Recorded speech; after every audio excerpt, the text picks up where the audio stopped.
I changed my flag for something else. I didn't want to keep you guys waiting any longer, so I also have made a different background.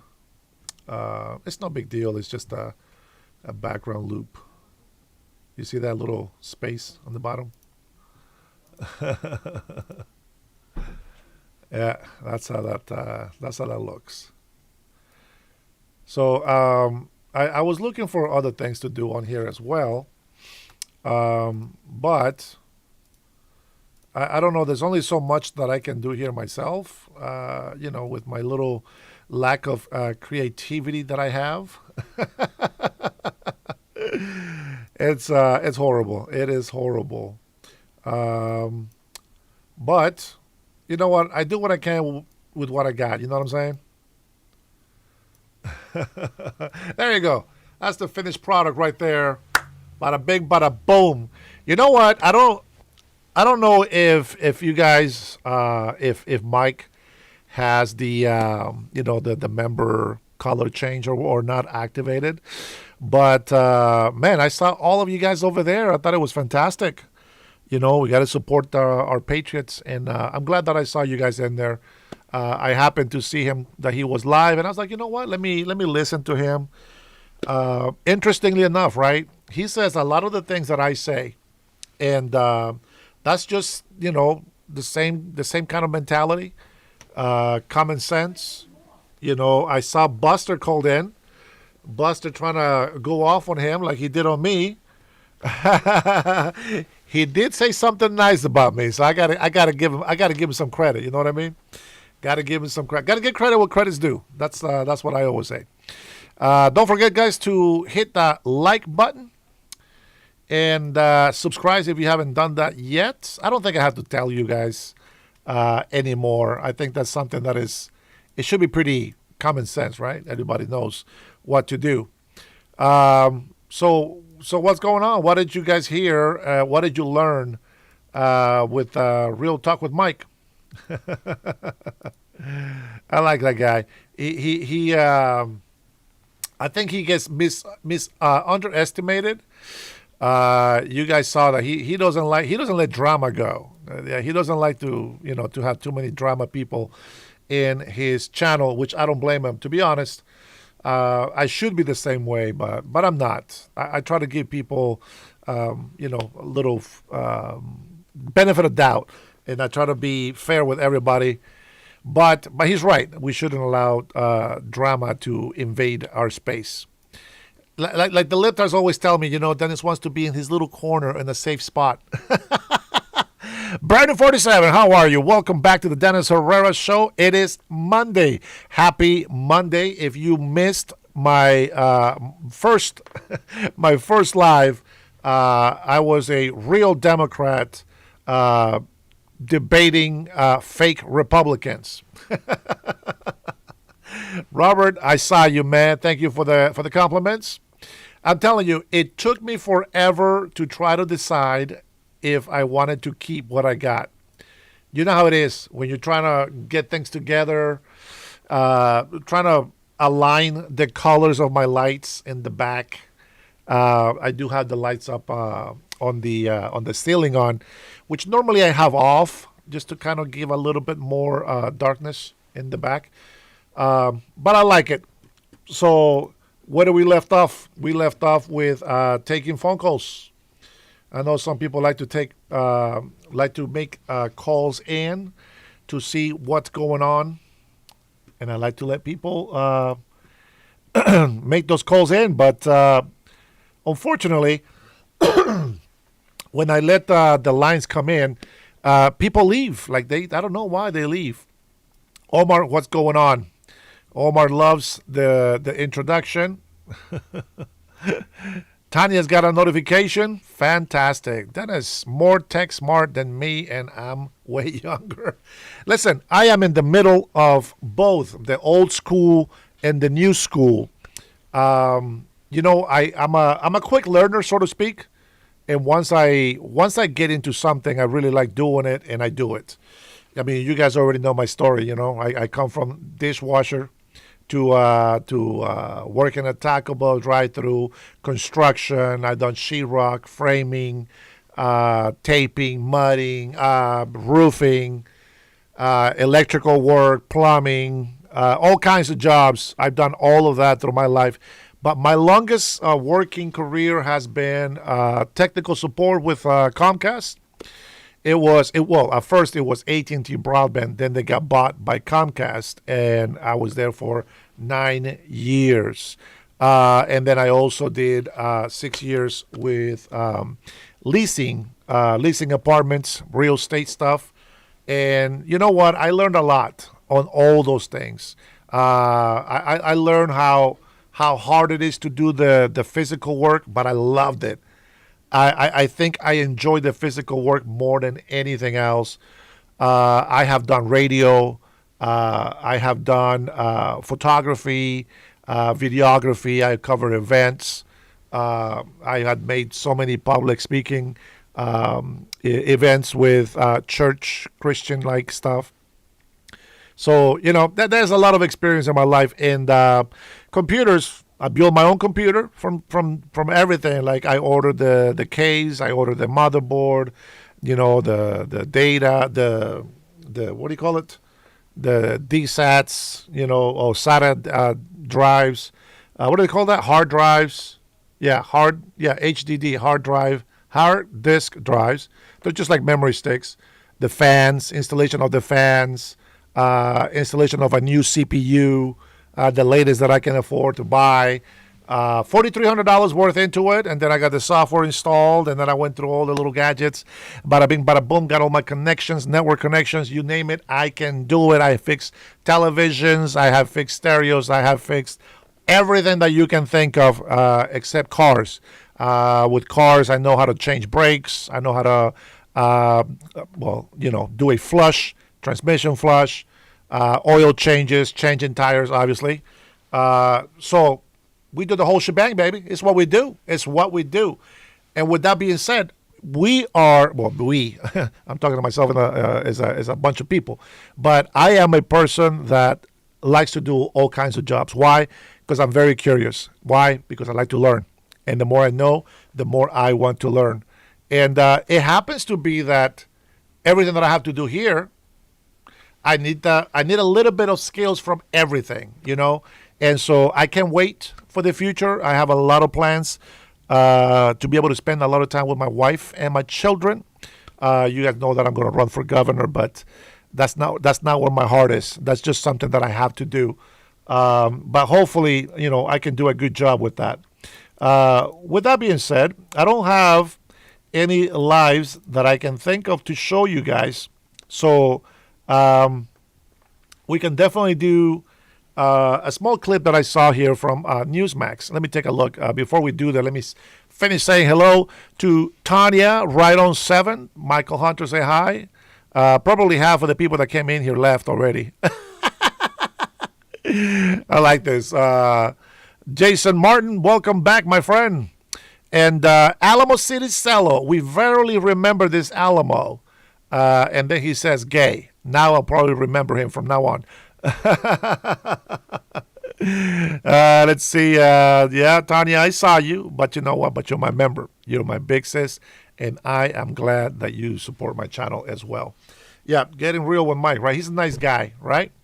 He is not Dennis Herrera, but he is still a nice guy, and I support him. I don't spend more time on his channel, obviously, because I got my own thing to do.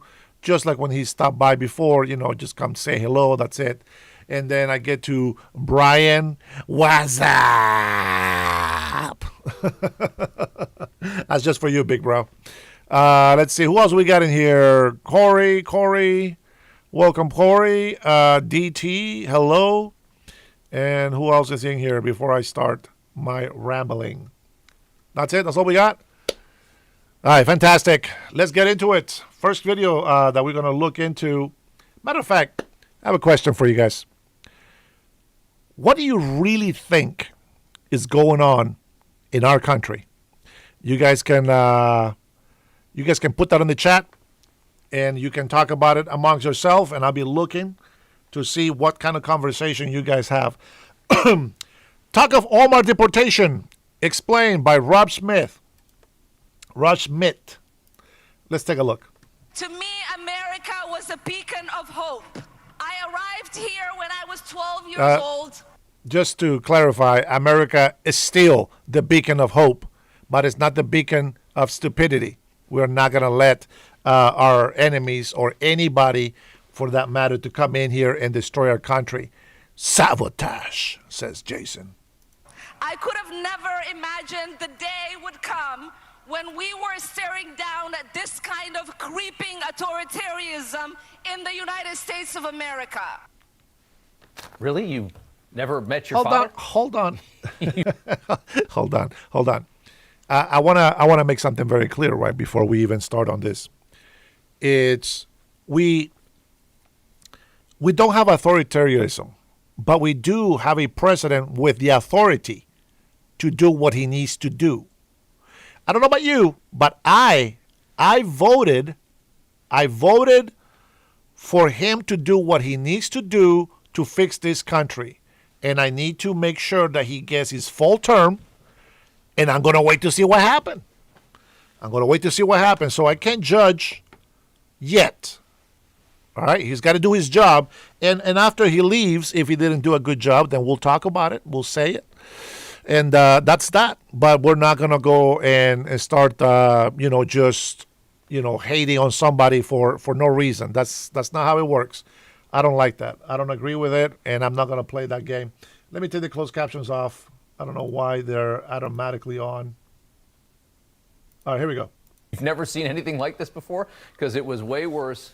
And we're going to tell you a story tonight. Our America-hating Somali Congresswoman Ilhan Omar there, doing what she always does, doing what she does best, crapping all over our country at a No Kings rally over the weekend. If this country does anything to try and stabilize itself, to make it more prosperous in this country, she is angry. Notice that. That's always the way she sounds.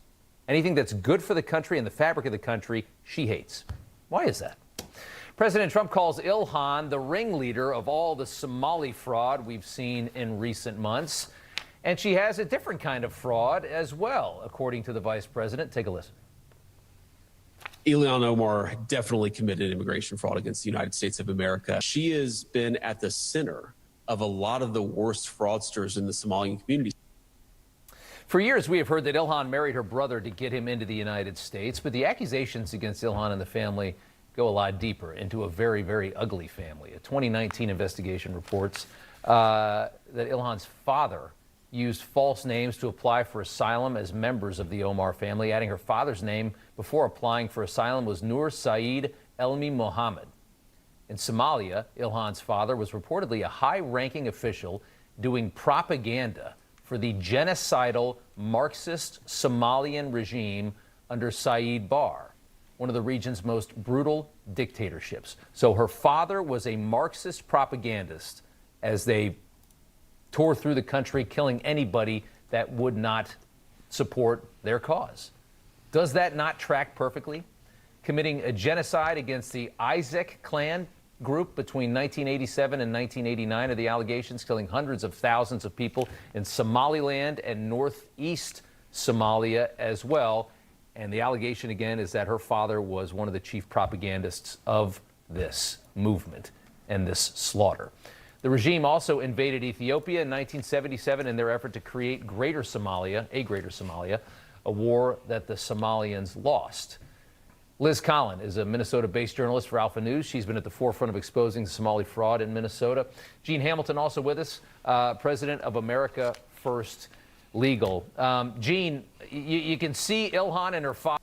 Hold on, before we continue, I wanna give you a heads up on my next clip that I'm gonna show you. It's gonna piss you off a little bit, okay? It's gonna piss you off a little bit, but I need to show it. I need to show it because a lot of people talk about pretty good. And I think that people need to really wake up and see why we need to protect ICE agents. Okay? All right. Let's continue. Father, you can certainly see her in the politics and what she actually thinks of this country. These are really terrible human beings. The question is there a way to get her out of this country legally? I think that there could be, based on her engaging in alleged marriage fraud. after the fact. Now, look, it might be tougher with respect to her individual coming to the United States initially with her father. If they go after her father's lies, if they go after her family's lies, then perhaps there's a way to get at that. But the allegations, of course, are that she engaged in significant marriage fraud when she was an adult, when she was of age. And I don't want to get ahead of the government. I don't want to get ahead of the feds. But if that's what, in fact, the file says, then there certainly is a way. And is there a statute of limitations on that, real quick, Gene, before I move over?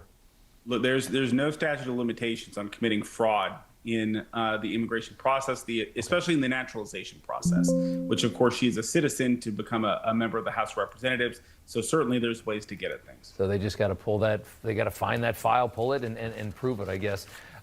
Liz, Tim Walz, who looked the other way in your state as the Somali community robbed our country blind, pulling billions of federal dollars through the state of Minnesota to themselves. Here he was on Saturday. A special acknowledgement that we will never leave the side of our Somali Minnesotans.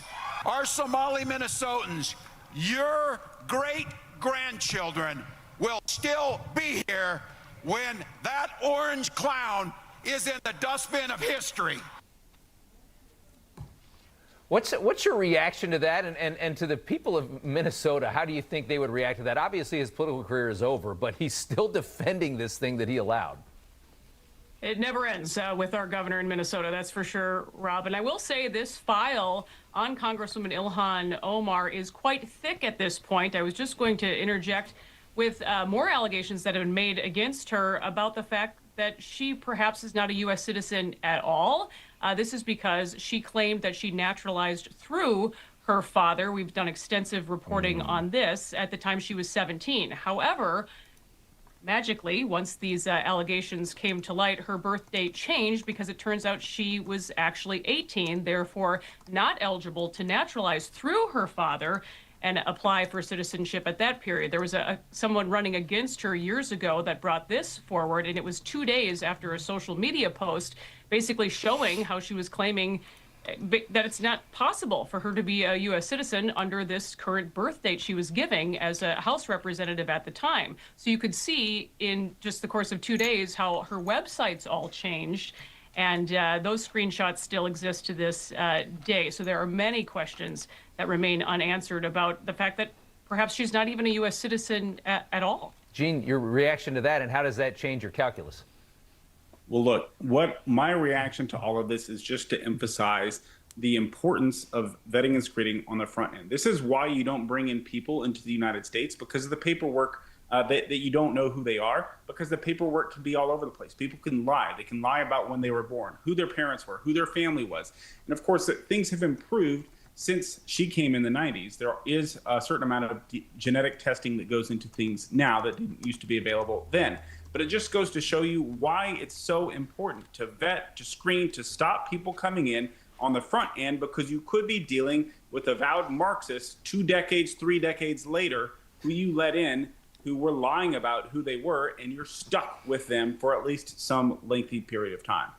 It is something else. That's such a great point. I want to just tell you guys something before I let you go. The Republic of Somaliland, that's one of the places that her father allegedly, that his group went into and slaughtered the people. He was the propagandist for that Marxist regime. Somaliland, one of the places that got the brunt of that hate and that slaughter. That's an independent state that broke off from Somalia. They posted our interview with Benny Johnson from last week, and they wrote on the post, and this is its own little state. Deportation, they said, please, you're sending the princess, talking about Ilhan, back to her kingdom. Extradition, say the word. So this is a state here that would love to have Ilhan Omar. Just an interesting post we caught on Twitter. I got to leave it there. Liz Collin, thanks so much. Gene Hamilton, good to see you. Thank you, Newsmax. This is a guy dressed like an ICE agent. I can't confirm nor deny that he is an actual ICE agent. But maybe you've seen it before.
Now go ahead, Tarts. Talk to me about pretty and good. Talk to me about your peaceful protests. Talk to me about it. Tell me how I'm supposed to protect your First Amendment right. Go ahead. There you go. I already know this was what happens. Where you at? Huh? Where you at? You think that we just lie about things? You think we just make up the truth as we go? We have common sense. We are responsible adults. Yeah, el más buscado come mierda, hijo de puta. Get out of my chat. Hijo de puta malcriado, hijo de puta. You guys don't belong in this country. Let me just tell you that. I have no pity. You will not earn my respects, nor my favor. So F you if you don't like the United States of America. Get your beaner ass back to Mexico or whatever country you came from. If this doesn't bother you, I think you're in the wrong country. We'll get rid of the garbage today. I'll do it. Don't worry, Muds. I'll get rid of the garbage. Most of these guys they're probably not even in this country. They'll get a little vacation, and that's not cute. I don't think it's funny. That's not an ICE agent. He doesn't look like an ICE agent. He looks like he's got a uniform that says ICE, but he doesn't have a gun. He doesn't have a taser, and he wouldn't be out there by himself. And if he is, he's a moron. He's an idiot. You go out and you start obstructing, start assaulting ICE agents, I have no pity on you. I had a conversation earlier with a veteran. His name is James. And I talked to James, the veteran, and I had a nice conversation with him. He was mad at me because of what I was saying. And I tried to clarify to him. And I said, I have a PayPal, you can super chat, whatever you want. But, I had a conversation with him, and I told him, I said, the way that you protest, the way you think protest should be done, I am surprised that they haven't killed anybody else. A lot more people should have been killed. Because this is the violence of the left. It's a hateful crime. If they want to go up there and they want to impede, obstruct, assault ICE agents, what are you going to do? What would you do if that's your son? What would you do if that's your father, your brother, your family member? ICE agents are also people who have families. What would you do? What would you do if you saw those people just beating him up when they were just talking to each other? Whatever number one, he is very stupid to go out there and do that. I agree. But I don't know what the circumstances are. What I'm pointing out is the outcome and the hate rhetoric that the leftist fake Democrats, by the way, I'm a real Democrat. Those are fake Democrats. They are hateful, socialist, Marxist, communists. That's who they are. And they show their true colors all the time, and I don't know why people still support them. Well, I mean, the only thing I can come to is that, well, number one, they're hateful, they're criminals, they're involved with Antifa, they believe in Antifada. Mohammed, assalamu alaikum. Let me ask you a question. Do you support Hamas or Palestinians? Because I'm going to tell you, a lot of Arab countries don't like Palestinians. They call them illegitimates. They don't care about Palestinians. But who do you protect? Who do you think your God protects? Do you think that the Allah protects Hamas or the Palestinians? What do you think?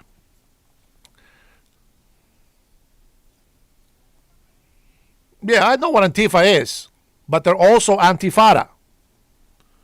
And Antifada is what religious Muslims who are radical terrorists believe. Any other Muslim that practices the peaceful religion, they don't believe in Antifada. And they don't push that. So I know Abdullah, or he's come in here and he's been mad at me when I don't let him do Allahu Akbar, because I know what it means. But the way that people do it, the way that people use it, it's in a very offensive sort of way, which is unfortunate because Allahu Akbar doesn't mean anything bad. It's just like, it's God's will. Let it be God's will. Inshallah. Okay. It's fantastic. I love the Arab language. I think it's beautiful, by the way. But the fact that, that people are okay with this sort of hate, I don't think that's funny. And what's crazy is, I'm going to go ahead and show you a video of the crime chef. And then when you see the video of the crime chef, I want you to tell me how you feel about ICE handling people that are obstructing and asking for a beating. Let me find it for you. I will love to please you and give you some entertainment.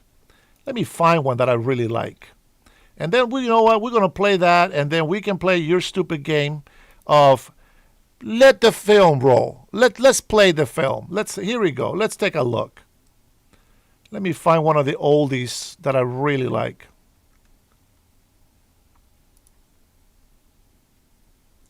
If it doesn't bother you, don't know what's going on. What's wrong with you people?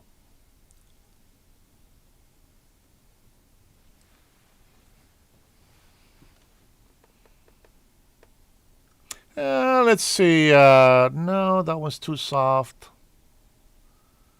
Too soft.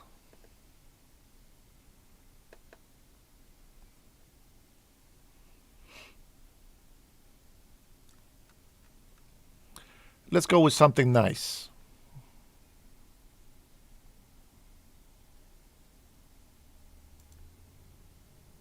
Let's see what this is. Okay, here we go.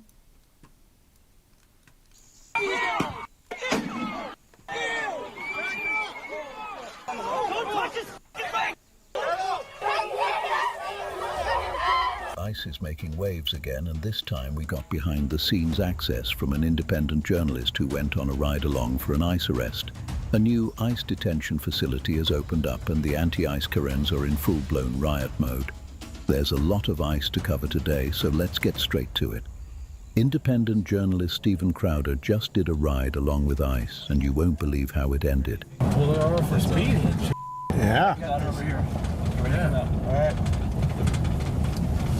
Try to film that mistake, guy. Don't film the stick. Okay.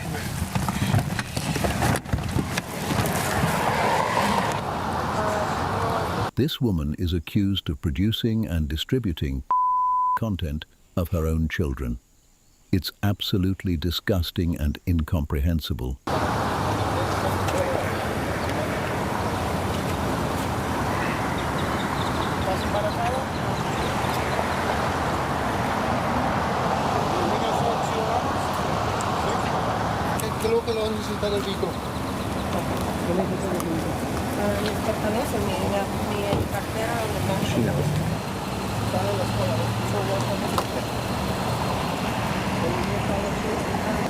So, What makes a mother take pictures like that? I'm sorry. No hablo inglés. She has time to film her children, but no time to learn English. No English? Pictures. Was it Is that what you say in Spanish? We have children. Tus niños. What makes a mom? Your madre, right? You're a mother. ¿De mis niños? You're a mother. Yeah, you're a mother. Tengo 4 niños acá. Yeah. So what would make a mother take pictures of her children like that? Lo siento, no entiendo. ¿Qué motiva a una mamá a tomar fotografías pornográficas de sus hijos? No tengo fotos pornográficas de mis niños. No, you haven't done it? She doesn't have No, you don't know anything about it? No WhatsApp. No WhatsApp? No, no. No WhatsApp. No tengo fotos de mis niños. Tengo fotos normales de mis niños. No. No regrets? ¿No se arrepiente de algo que haya hecho mal? No he hecho nada malo. She says she hasn't done anything wrong. The Liberals would say she didn't do anything wrong, it's just part of her culture. You know, we have the pictures, right? Lo siento. Tengo fotos. No entiendo. How long have you been in America? ¿Cuánto tiempo llevan en Estados Unidos? La verdad prefiero contestar con mi abogado. She prefers to talk to a lawyer. Okay. In Spanish? Spanish. So she understands English.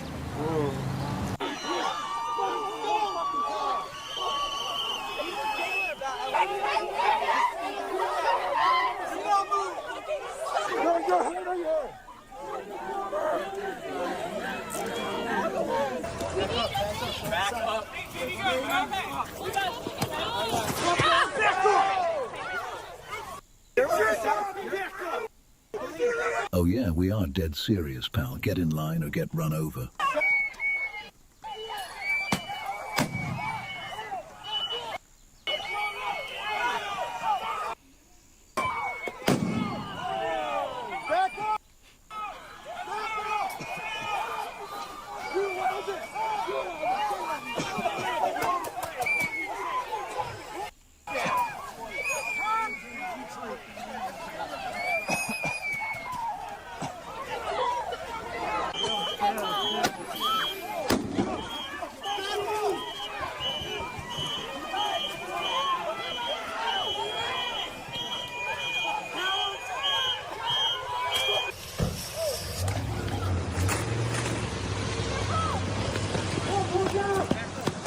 I got water, man.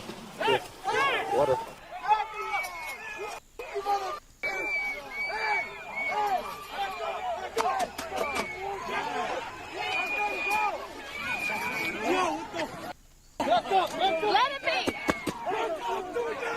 It's been a long time since we've gotten to see pepper spray and pepper balls used like this. It hits the spot.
Don't scream, it'll just make them shoot us.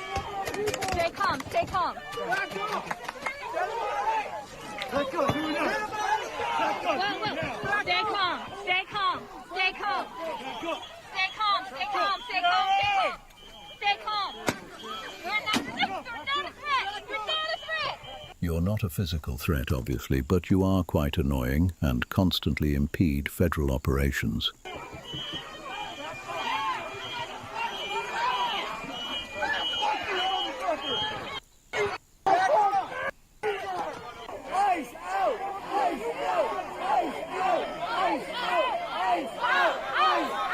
You can tell from their outfits that these are highly sophisticated people.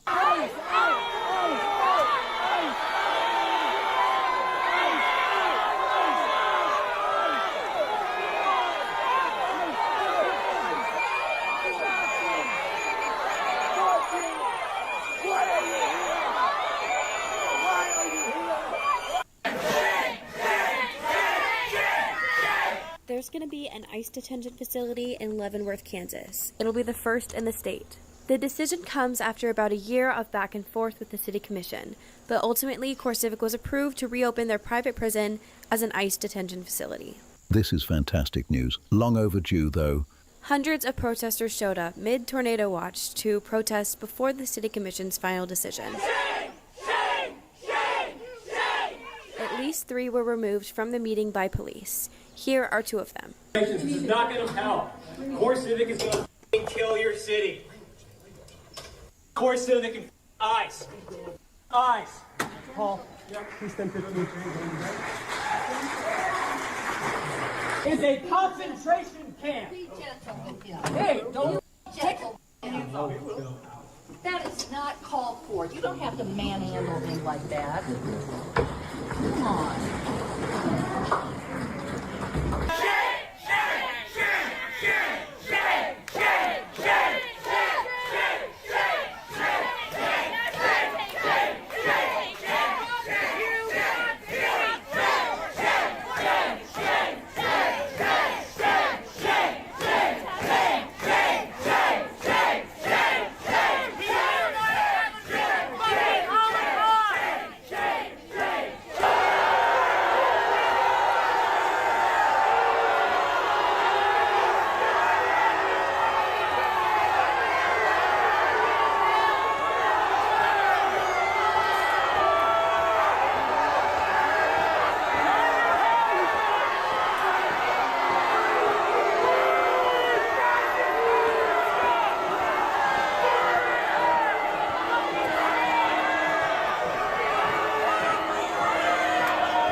I'm here outside the Leavenworth City offices where the City Commission just voted to approve CoreCivic's special use permit so they can reopen their private prison here in Leavenworth. As you can hear in the background and see, many people stayed afterwards. Shame, shame, shame. Both the commissioners, and I apologize for the language in the background, and to others, some of the CoreCivic officials as they're leaving. This was a shorter meeting this time, and I will be updating you all as soon as I can get a story. It will be online.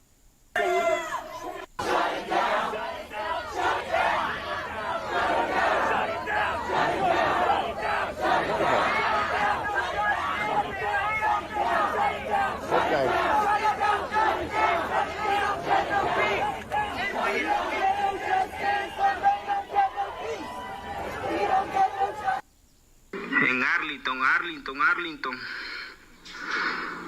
I'll link them. Today's catch of the day is a wild Juanito, not from Arlington. Qué mierda. ¿Y será que esa mujer los entregó? Porque Tío. The Hispanic guy talking, he's Salvadorian. ya Herrera va. Váyame. Te pueden ver y vamos a venir a tocar. ¿Qué caso que los vas a abrir? I know my people.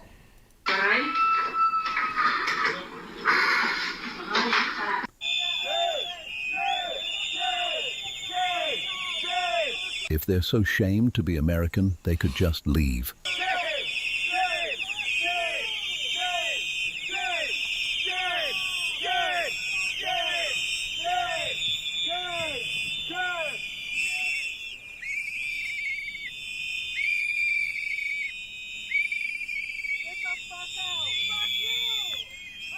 Your mother should have swallowed. Go fuck yourself.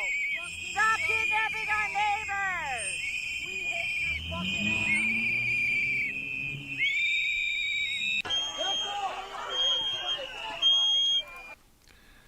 So, with all the whistling and all the noises and all the chanting, do you think that those noises are meant to drown commands given by ICE agents? Oh, yeah. So I blame these kind of people for what happened to Pretty Good. Just observing and making a rational observation.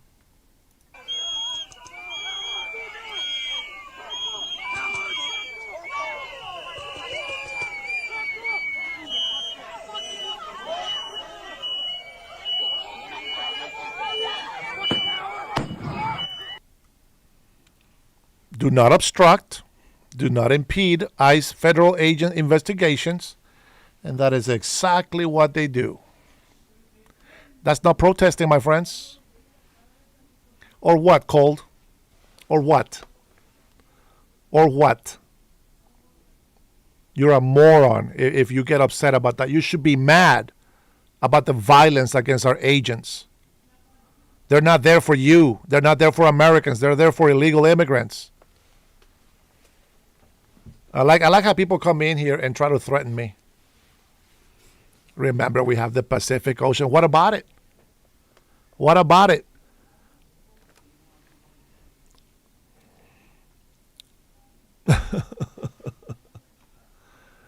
Yeah.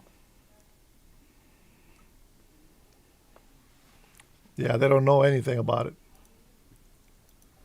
All I know is that, there's videos coming again about, yep, that's it. All I have is these videos about Antifa and all these other idiots. They're mentally ill. That is the only reason that I can give you. All Antifa members are mentally ill. The only problem that I have against Trump and the administration, the biggest problem that I have with the Trump administration, guess what it is? Guess what my problem is with Trump's administration?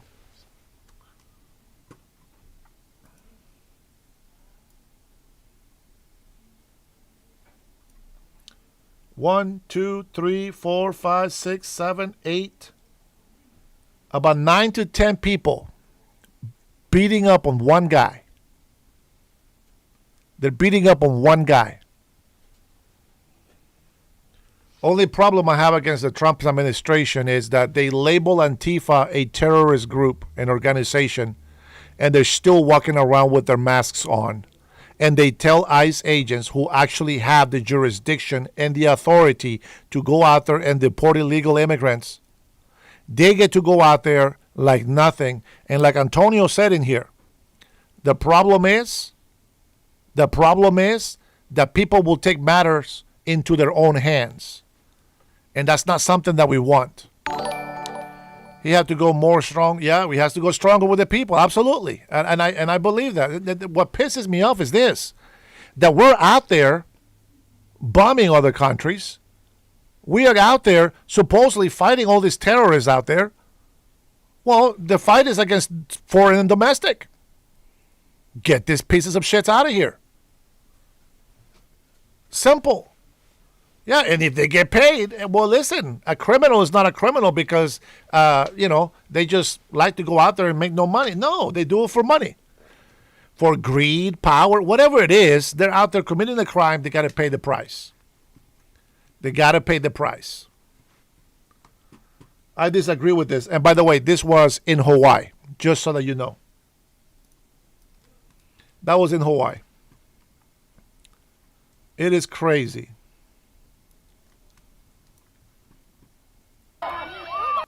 And then here you go. It doesn't matter what age. You would think it's just some punk kids, some punk teenagers. But it's not. Even the elders. Look at this old man impeding ICE. An old guy.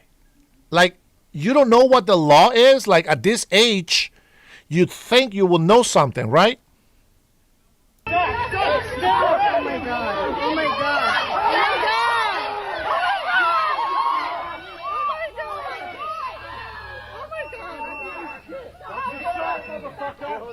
Oh my God. I think we should have water. Have water.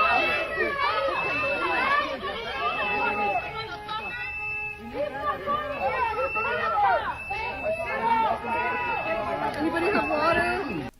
Oh no, now he's the victim. Oh my gosh. All of the stupid ass people going over there to try to hit ICE. All of them are guilty.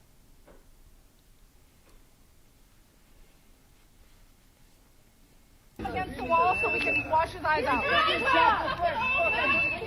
fucking cowards! They shouldn't be in there. What would you do? Throw them on the ground. I mean, come on, man. You got to use common sense. Another one. Somebody else posted that video as well. Millionaires and billionaires get a huge tax cut from the federal government at the expense of working families here in Washington state. We took a historic step forward to rebalance an unfair system. Okay, just so you know, that is bullshit. That is bullshit. This will raise their taxes up to 58%.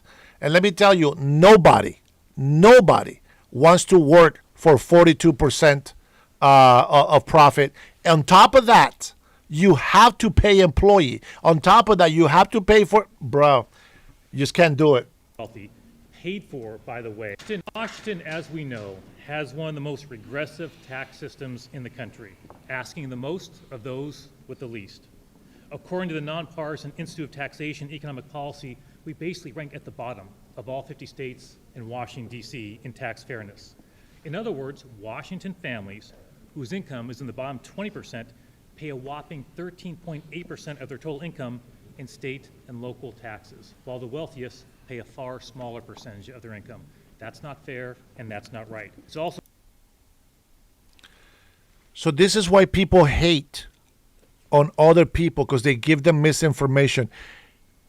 This corrupted governor and his posse, because he's got illegal people there working with him, and his posse of Democrat who now are Marxist, communist, socialist, are lying to the people to get away with their unconstitutional taxing on the people. Let's not forget why we became independent from the Brits. The 2% taxing was one of the biggest things. Their abuse, their tyranny. They are ruling like kings and tyranny. They use the word tax to steal money from the people. Just so you know, as I said, they pay the rich people. You have a bracket. The more money you make, the higher the tax bracket is. 13% of somebody making $35,000 a year. Compare that to somebody making $1 million. What is 13% of $35,000? Maybe $3,500. And what is 13% of $1 million? $130,000. How are they not paying their fair share already? You know, I know a company that makes over $10 million a year, but that's not what they make.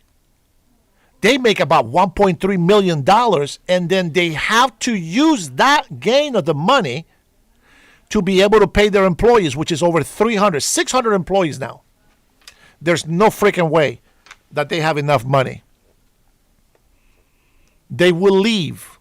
I don't know what it is. Don't be a smartass, Ann. Use the math. 10% is 3,500. I know. Use your brains. Use your own math. Make your own numbers. And what's 13% of 1 million? Thank you, Jason. Appreciate you. My point is, compare that to 13% of $1 million. $130,000. Compare to the $4,000. What fair share? 44,000? No way. 100,000 is 10% of 1 million. That is crazy. That is crazy. Whatever the number is, okay? You can do the math. Mohammed, I was giving you a chance. I said assalamu alaikum. I gave you a chance. You will never come back to my channel. Take your fake ass religion and your pedophile Mohammed and stick it up your ass. Don't come back anymore. I gave him a chance. I gave him a chance. You know, I just don't understand how people get lied to. And, well, no, I do understand. It's a very rhetorical comment. People lie. Okay, hold on. Okay, I got somebody that wants to talk. Let me give you a line. You have to understand, it's just me talking to a bunch of comments on the chat. Not cool. Call me. Call me and let's debate about it. How's that? Give me a call. Go ahead, and tonight's your night. You get to call in.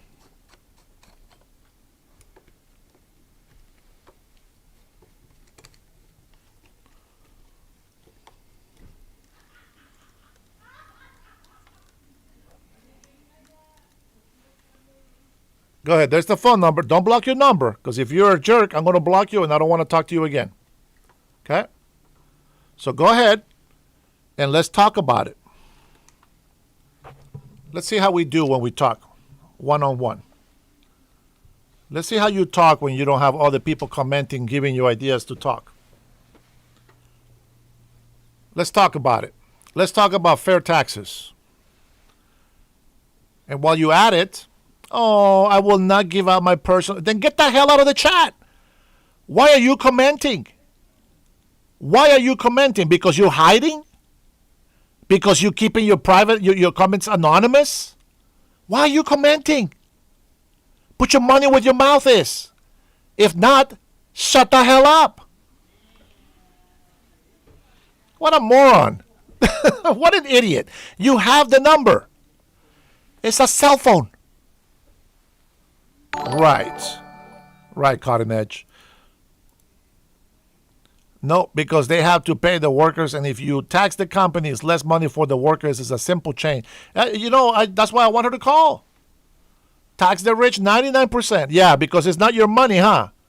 How about this? I don't make any money. How about I go take 90% of your income so that I can support my family? How do you like that? Sounds fair to me. Where you work? Let me go get that money. Nope, I don't take block calls. Because when people call me in and they just say something stupid, I block their number. I don't care about your number. You are not that important to me. Well, I'll tell you what. Since you are here just wasting time, I'll do you a favor. Get the hell out of my channel. How's that? Bye-bye. If you're not willing to be part of the conversation, stop putting your little courageous comments behind the keyboard, warrior. If you don't have something good to say, don't say shit at all. These people come over here, see a guy get beat up, and they celebrate. Bunch of idiots. And then I give them a chance to call in. Oh, I want to protect my information. Oh, okay, well then why the hell are you commenting? What gives you the right to call and insult and do all this other shit just because you are anonymous? Have some respect. They don't like it. They say, respect, you're the one insulting people. I'm not insulting you. It's not you unless the truth hurts you, then it's you. Right, Omar? Yeah, I'm not talking to them directly. They do that themselves. Their insecurity, their guilt, that's what they do. That's what they do. Oh, Buster, don't even start, man. I heard you. I heard you talking to Mike. I told you, man, you got to earn that respect. You know, he had another call. He told you. He said, you got 2 minutes. And you wanted to keep talking. He had to hang up on you. He has to go. When he says there's a time limit, there it is. I like Mike, bro. Mike is a very nice guy. If you piss Mike off, you're doing something wrong. Thank you, Brenda. Gracias. So this governor straight up lies to the people, and what he's telling them is that the rich has been getting too many tax breaks, okay? And the reason why I'm against him on that is because, check this out, they took out a $12.5 billion for a budget. Now, mind you, they already have a budget that is over $30 billion.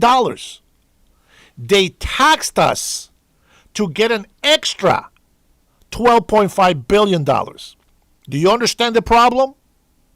They added programs like laser hair removal in prisons, breast implants. You can't make this up. You can't tell me that these people are not lying and that they're not just stealing your money. Guess what else? They don't cut their pension. They don't touch their salaries. They say that they need more taxes, right, to cover the budget, and yet the governor's getting $30,000 pay raise this year in July, I believe, or June. How do you get a $30,000+ raise to yourself? And you're just taking all these damn taxes from the people that are having a hard time paying the rent. When you put property taxes up to 9%, holy smokes. What are the people going to do? They're going to raise the price of the rent. They're going to raise the price of the mortgage. They're going to raise the price. You raise property taxes, bro. And you want to tax the rich? Yeah, the rich are the tax property owners. What do you think it's going to do for affordability? It's crazy. That does not make sense to you. How does it work? You know, they talk about they want to make everything affordable. They say, oh, let's give a raise. Let's give a raise from minimum wage from $10 to $30. No, that's a lie. To $20. Let's raise the minimum wage to $20 an hour when it should be $10. Every industry pays according to the industry. Fast food restaurants pay minimum wage. If you are in an industry like Boeing, making planes, you can start off at $16 an hour, but between 5 years, if you do a good job, within 5 years, you are guaranteed to max out to $45 an hour. Think about it. Shit, you start at Boeing when you're 18. By the time you're 23 years old, bro, you're hooked. You're making bank. All you got to do is work. All you got to do is show up on time. It's crazy. And you got to be willing to work hella overtime. Because there is times where they have like months in a row with no time off. But guess what happens to your check? You get paid time and a half in overtime. But when you hit that time and a half overtime threshold, you get double time and a half. Like you're constantly getting paid overtime. Holidays, triple time and a half. It's crazy. Like you can make some crazy ass money. But it depends on the industry. You can't expect $20 an hour for a flipping burger job. That's a bust up, as one of my members said here. I think, who was it? Was it Cutting Edge? Somebody said that. I can't remember who it was. But they said that, and that's true. You know what I'm saying? If you want to flip fries, bro, come on. You can't say, hey, I got to get paid like a Boeing employee. What? No. You just don't. UPS workers, 6 figures due to overtime. Yeah, due to overtime. But the hour rate, it's not that good. It's not that good. It is crazy. So there you have it. And so check this out. It's just that the tax system here is stupid. They want to raise the minimum wage on fast food restaurants. Do you know why fast food restaurants are so cheap and why they can make their money? Because they sell cheap food. If you pay high premium for employee and you got cheap food, you're going to have overpriced junk food. Not only is that going to affect the economy, because now I can't afford to go to McDonald's every day on my half-hour lunch. I can't afford to go to a Subway place on my half-hour lunch. I can't go to Jack in the Crack. I can't go to Wendy's. I can't go to Burger King. I can't go to none of those fast food restaurants because I can't afford to pay $16 for a combo, and I'm only making $16 an hour.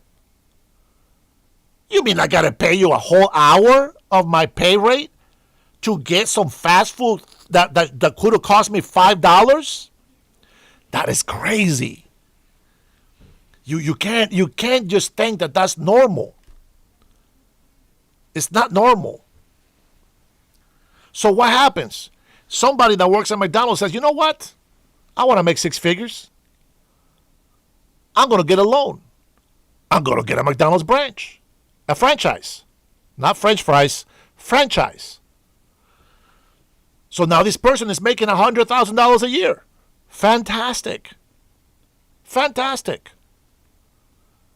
And then you have other people, like, yes, Starbucks is, you know what? Starbucks, you didn't say Starbucks, but you reminded me of. Starbucks, we know coffee is expensive. Starbucks is not a career that pays you six-figure income. You get minimum wage. And then you get tips according to your service. It shouldn't be mandatory to pay tips. Tips for what? I ordered through drive-thru. Why would I pay a tip? Unless you did a good job and that person wants to tip you. That's optional. No problem. I always tip. It doesn't matter what. I always tip. But my point is that people don't have to. And people don't appreciate it. They have an attitude. They got a problem. They hate being corrected. They don't accept when they make a mistake. They give horrible customer service. They show up with piercings up the yin-yang. Like you think, where the hell is this person coming from? Like people dress crazy. There's no professionalism. There's no respect. Everybody's entitled. Gimme, gimme, gimme, but they don't want to give. And when you raise taxes on corporations, they got to raise the price on the cost of doing business. Cotton Edge, I remember when I came to this country 8 years ago and a burger cost only $1.99 with a little soda. Now it's almost $6 for the same just because the people want to raise. And that is the problem. That is the problem. So you raise the minimum wage because, of course, you want to keep people under your umbrella and you want them to be dependent on you. So these guys, they raise the minimum wage, which we can't afford. And then they raise taxes, and you have to understand, there is income tax now, state tax. This is the new tax that he just put. 10%. 10% more. They're paying up to 58% in taxes right now. Guess how much money you need in order to stay in business when you're making billions of dollars? Go find out. How much does it cost to lease a building for 100,000 employees? Go find out. Find out how much it costs to power it. Go find out. Go find out how much the equipment costs. You know, when I get Democrats to come in here all entitled, I really want to know what the hell is going on, man, with my feed. What's going on? I think this I'm telling you what, I'm going to complain to YouTube in a little bit because it's not right. When you got almost 19,000 subscribers, there's no way that we're going to have 10 people watching. There is no way. So what you're doing, they're not creating jobs. right? They blame President Donald Trump for the low job creation, and we just lost here in Washington State. Nothing to do with Trump. We just lost 100,000 jobs. The government doesn't lose. Does the government get taxes on unemployment checks?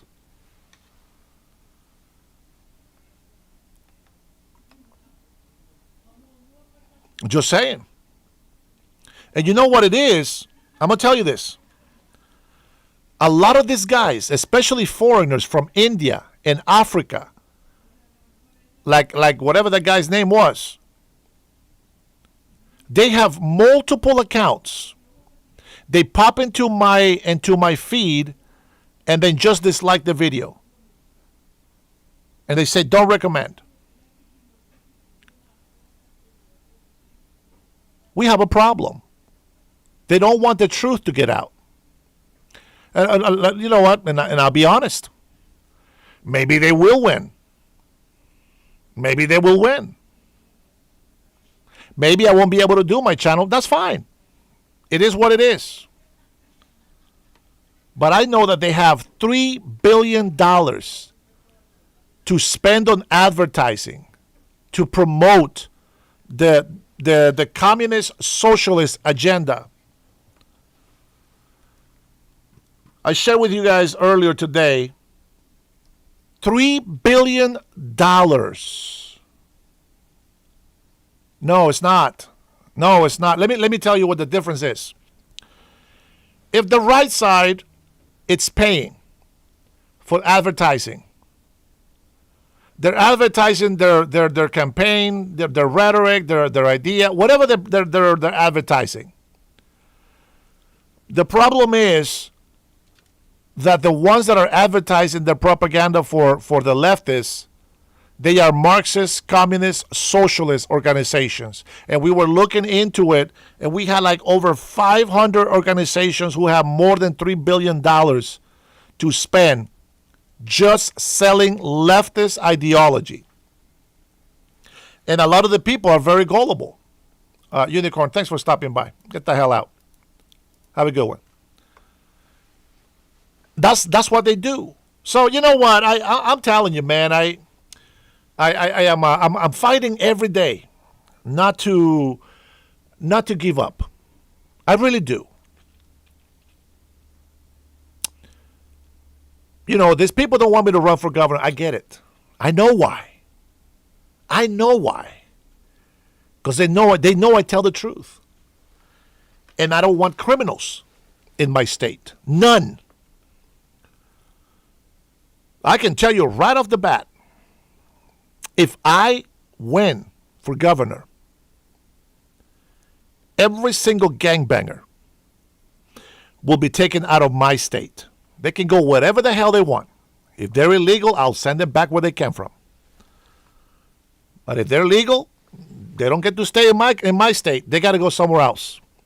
And if jail is one of them, then that's where they will go. Or they can reform themselves, self-deport if they're illegal, or they can be a good people for society.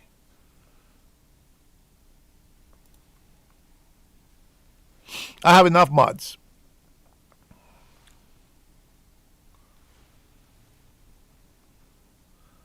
What are you talking about, Buster? I want to keep avoiding that Dr. Pepper. What? That doctor appointment? What are you talking about?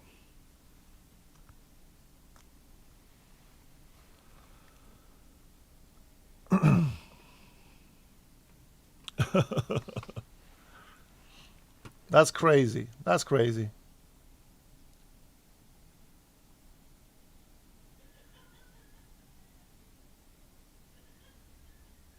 Oh, here's another dumbass protester. You guys see that on the chat there? You know what? I'm going to take my phone number off. I think all the libtards just get scared and they just walk away. It's all good. You know what? Let me change mode. If these people don't want to be in here, let me change my mode to members only.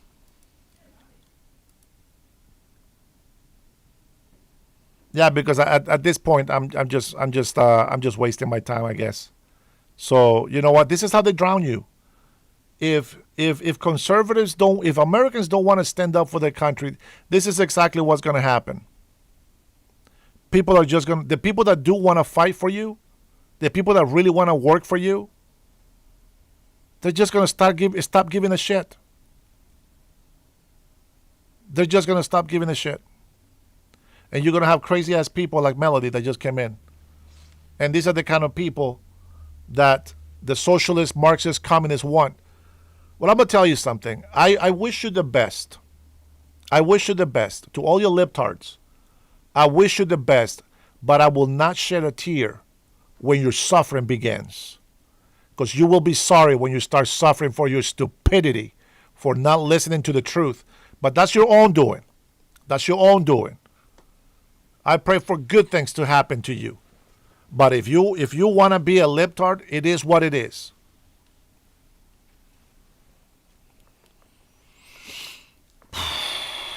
Yeah, I'm going to have to talk to you after this, Adam. But here's something that people don't talk about. What happens? What happens when you go protest against the LAPD? This is not ICE. This is not ICE.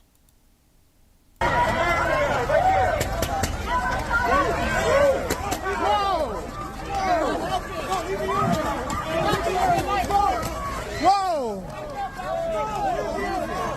Fucking A!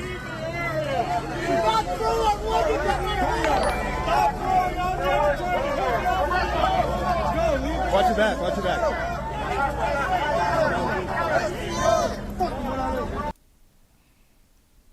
You see that? That's what they do. That is a tactic. They start shooting people that obstruct and impede. It's what they do. You know, and you have to understand, I'm only human. I can only recharge to a certain level, but I can't always just continue here. If people don't want to hear the truth, then what do we do? What do we do?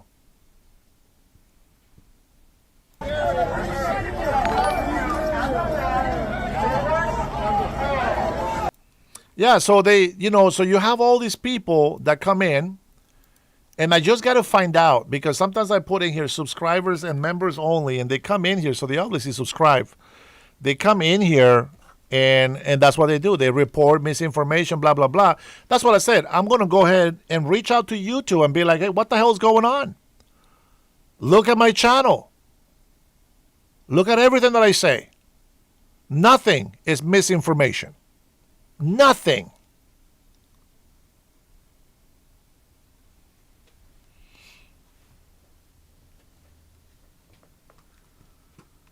The LA Taco. That's all they say. A far left rider at the violent No Kings attack tried to block a horse and was kicked down.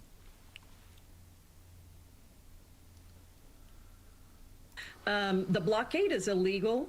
And, you know, our foreign policy, who knows what our foreign policy is to any of these countries? It makes absolutely no sense. This lady, by the way, she was an activist. She was arrested, convicted, and there she is, representing Washington State. We should be clear that the fuel blockade is collective punishment against Cuban civilians. Who are unable to get the most basic needs met because of our actions towards Cuba. And so I think that it is really important that this fuel get to Cuba. I think it's partly because I know the United States Embassy there, the mission, has not been able to get the fuel they need in order to power the embassy in Cuba. And so they are allowing this to happen. Hopefully it provides some relief. But this is exactly why Greg Meeks, the ranking member on the Foreign Affairs Committee, and I introduced a resolution that also is very clear that no U.S. or a bill that no U.S. funds can be used for action in or against Cuba, because we are very afraid that Donald Trump is going to launch another war against Cuba, just as he has against Venezuela, against Iran, and now against Cuba. So I think this is really important that we send the clear message, just like we need to do on Iran, about Cuba as well, that you can't do that without authorization from Congress. You've got to come to Congress before attacking and taking any country. That is absolutely outrageous, illegal, unconstitutional, all the other words that we can find to describe this.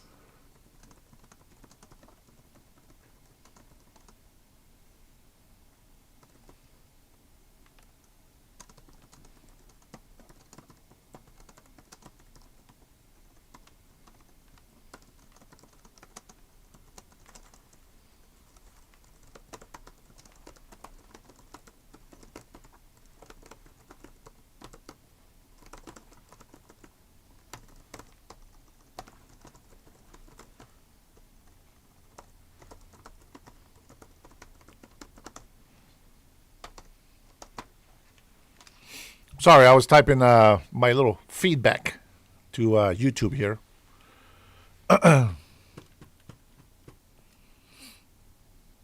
They want to. These people, they want to block Trump from doing what he needs to do to protect this country. And how do they get away with having open borders? How do they get? Let me ask you something. Whose freaking country is this? Seriously, whose freaking country is this?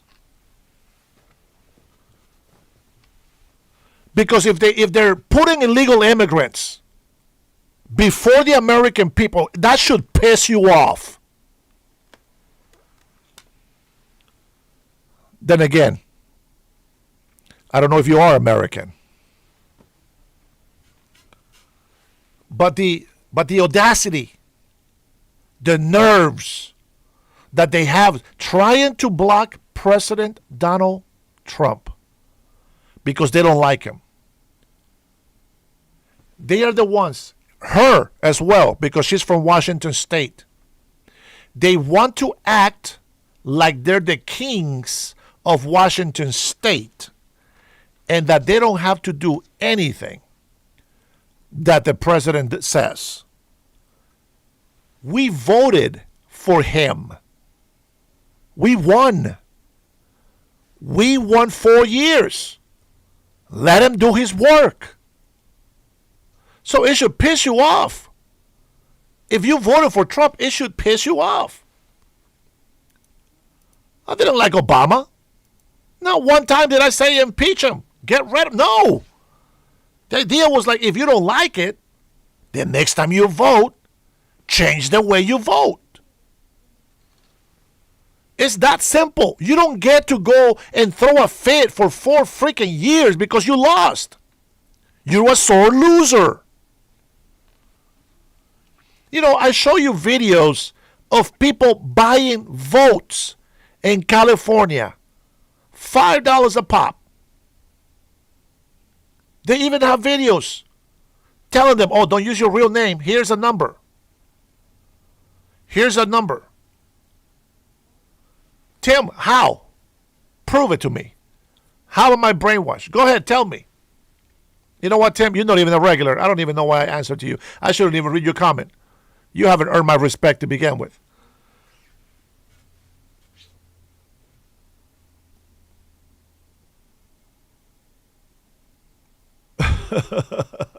Streamlabs wants me to help Streamlabs block your ass. But I don't like it because it blocks my own people as well. Streamlabs got blocked by, by Robert. That's funny, bro. What is this? Don Winslow says, I honestly can't believe that 77 million Americans voted for this absolute effing clown. This is the libtards on the nutshell. So what? He's entertaining us. We like it.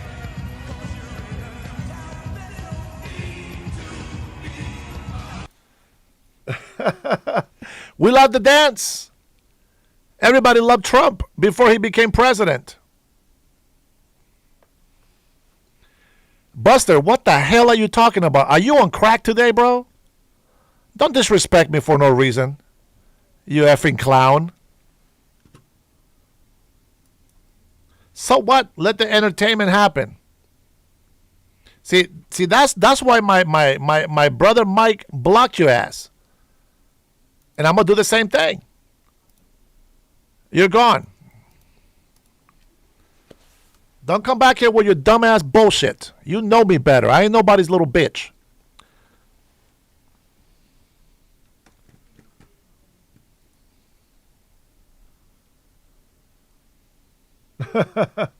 Jessica the liberal. Know about it. If Yeah, look at this. They make fun of Trump trying to make you laugh. Dancing because he knows we like it. They're trying to make fun of Trump, an effing clown, they say. Now here's what they call it on the left, lies. What do they look like? What do these people look like? they're going to be there in November, but the reality is what do they that look the like? No Kings movement, the last time that there was a protest, had about 6 million. Walking around dressed like Trump in a diaper, acting like a bunch of buffoons, like a bunch of fools, idiots. Look at this. Where do you get off making fun of Trump? Oh, Jose, no, bro, I can't take it. I become dumber watching that. Unless Scott, it's on CNN. Scott Jennings, he helped me put up with CNN. Look at them. They're all clowns. They're all the effing clowns that they complain and blame Donald Trump for being. Yeah, Trump has trolled the left so hard they literally went into a mental spiral. I blame Trump, bro. You're right. Antonio, I blame Trump. You're 100% right. Look at them. They dress like roaches. They dress like animals. They pretend to be women when they're men. They pretend to be men when they're women. And then they just end up with the opposite sex anyways. And it's like, bro, they dress like little furries. And, you know, all these, oh, my gosh, dude. Bruh, they have been destroyed. You're right. You are right. Nobody on the left can call us a clown anymore. Because what they did in the No Kings protest, I don't think anybody can surpass. I think they outdid themselves. They absolutely outdid themselves. Thank you, Jason. And my mods don't take shit from retards. Don't let them. It's crazy. Sometimes I give them a chance, but I open my line for conversations. We got a clown ass Rusty over here, and we don't need anybody else. Everybody else runs. Everybody else who's new that want to know something, they just run. It's what they do. It's in their nature. They run like cowards. Yeah, I hear you, Melissa. Thank you. All right, let's see. Let's see if we can get another clip out of here. Oh, by the way, this is Senator Patty Murray. She's also from Washington State. She has joined forces with Pocahontas. They've got their tennis shoes on, and they are going to fight for child care. Now, where does that sound familiar to you? Why does that sound familiar? Child care. Child care. The Leering Center. Ah, man. No, he's trolling me.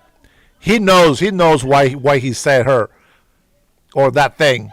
He knows why. All right. Let's get rid of trash. Here we go. I will tell you this. If you're, and maybe you're looking for this, but if you piss me off enough, I will go ahead and ban you from my channel. How's that? And I think eventually they will end up sending notifications to my actual subscribers, so I don't get these libtards on my channel. Because I'll tell you what, I am more than happy to have conversations with anybody that disagrees with my point. What I don't have is patience for idiocracy, and that's just not what I'm into.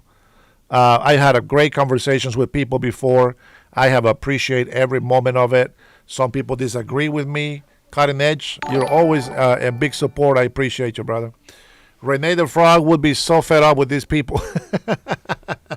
You mean Kermit? Kermit the Frog. Renee is for me and you in Spanish, but it's Kermit. Yeah. What is this?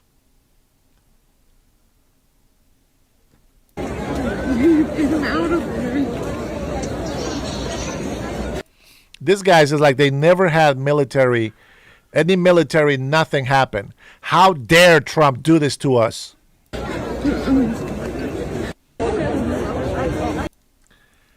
What does the left, what do you think they sign up for? I want to know. What the hell do you think that people sign up for the military for? You think it's just to make you money and look pretty in a uniform? What the hell is wrong with people? And they come in my channel, hey, why don't you go serve in the military? Why don't they sell Barron? Do you hate? Why are these people so hateful? Father, forgive them for they not know what they do, but I can't have the mercy God has. I have to just turn away and then just let them be punished. Let them get what they're asking for. It's crazy. It is crazy, man. Yeah, exactly. I just don't understand. You know, I have one of my cousins. One of my cousins, he's a master chief. He's a master chief in the Navy. Listen, when my cousin, the wife, married him, she knew. She is a military mother. She goes back and forth. Wherever he goes, that's where she goes. She's separated from her mom and us all the time. I haven't seen her in years. And she goes where her husband gets deployed to. Her and her kids. They know what they signed up for. They didn't sign up for a vacation cruise. That's not what they signed up for. And that's why we love them. That's why we appreciate them. That's why we feel for those families who have service people in their families. They are special to us. They are dear to us because we know the sacrifice, not only the soldier, but the whole family. They all have a sacrifice to make. And yes, when there's peacetime, they're in Guam. Beautiful. Vacation time. When they're in Puerto Rico, beautiful. Vacation time. When they go to all these other different places, beautiful. Vacation time. And the husband serves in the military and, the wife is at home with the kids. They got a good salary. They eat good food. They're taken care of. But that taking care of is not free. It comes with a price. If you are blessed to have a veteran in your house, you are blessed and be thankful to God for that blessing. But these soldiers were not made to sign up so that they can get a free uniform and pretend to be warriors. No, they are warriors. You can look at a skinny, geeky kid with some glasses. He's got more balls than all of us. He enlisted. He's ready to go fight. Even if he's afraid, he's ready.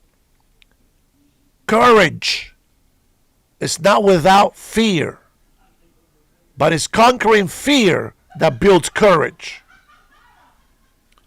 I love my military. They're doing something I wish I could do right now, but I can't. How I wish they would allow me to join the army when I was 18 years old. I'm too damn old. I got too many damn getting old. Everybody, most of my viewers are my age or older. Just so you know, very few are young. Crowd, and very unfortunately, we have a lot of retards that either they didn't grow up and got any wisdom, or they're still at a very young age to where they haven't learned anything from life. Did you know that they say that our brain, males, because we're the slowest, males, our brain doesn't develop until we're 25, 27 years old. That's when the brain stops developing. And if you spend your time in your teen years, 18, 19, 20, 21, 22, 23, just getting drunk up the yin-yang, your brain cells are gone. You paid the price for stupidity today. Did I do that? Yeah. And I stopped it a very long time. I can count how many times I got way too drunk in one hand. One time. Jason Beatrice, I know I like to talk about his son because he made a statement before, and I can feel the courage through his words. Yeah, your veterans in this chat hate veterans that use veteran status as a D-hole license. Well. We ain't letting anyone disrespect our host in here. I appreciate it, man. I tell you, man. I'm not gonna lie, man. It gets to be discouraging. You guys know that. You know that I'm a tough guy, but I'm very soft inside, man. I'm a very soft inside guy, and I really want to fight for the people. I really want to help, but this is a demonic fight. I failed this last Sunday. I said that I was gonna go look for a church to start going so that they can pray for me. And I mean, this is a very selfish reason. I want to go look for a church so that others can pray for me. Because I pray to God to give me more patience, to give me more courage, and to give me the strength and the wisdom to continue to go forward, etc. But man, we need a lot. I'll tell you what, and please, I need this for myself. I really do. I need this for myself. I need to start going back to church. I need to start going back to church, even if it's by myself first. I need to go back to church, and I need to serve in the church. I got to do something. I'll tell you what. I should say this to members only, to be honest.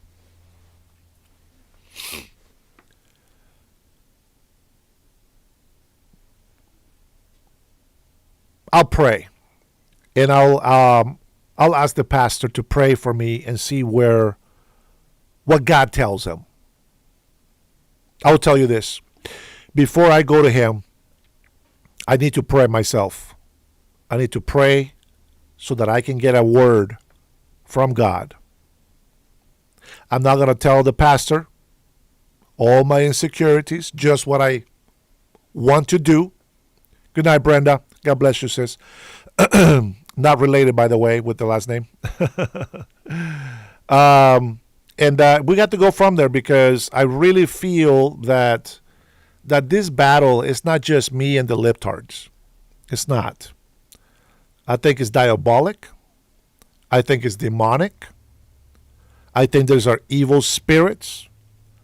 I have to fight with atheists, people that are going to be negative anyway and have no respect for other people's beliefs. Thank you, Brenda. I really appreciate it. I really mean it.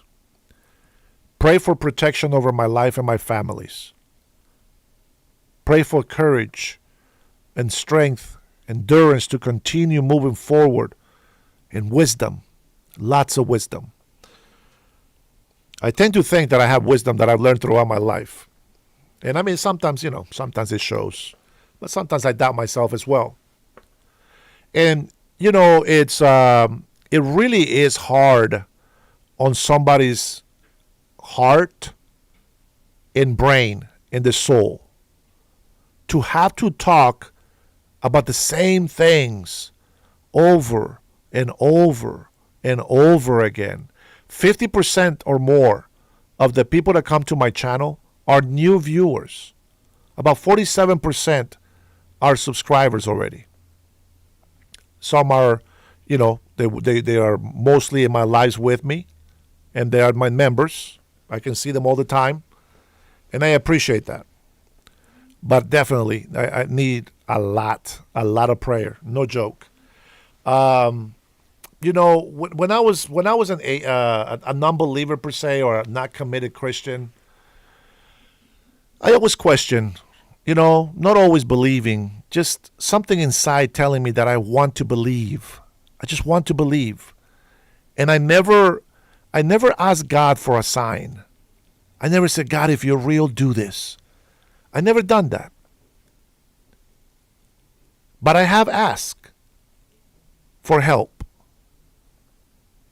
And I guess maybe you can look at it as a sign, but it's not really a sign that I want. I don't want a sign with lights and sky, and I don't want to. No, I want to know. And I experienced it myself. And I'm very grateful that I experienced it myself, because my faith will never be taken away. Just so you know, my faith will never be taken away. I believe in God.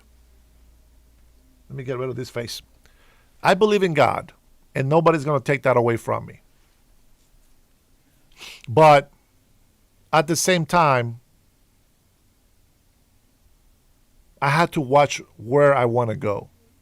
And I'm going to tell you right now, my body, my flesh, and part of my soul wants me to go live where, oh my gosh.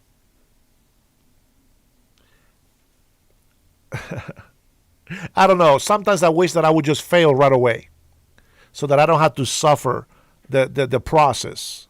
You know what I mean? Antonio said, I got my sign 20 years ago, and I'm so thankful it happened. Man, be blessed, brother. That's why you're here with me. And I appreciate you. I really do. Especially with a Latin name. I want to, I guess in a way, I don't know. In a way, I kind of wish that I had more support, from my Latin families, from my Latin community. And there's a lot of Latins out there. But a lot of them that come into my chat, bro, they're illegal. They're anti-ICE. They just hate it. They just hate Trump. And I wonder, why do all these people come to my channel?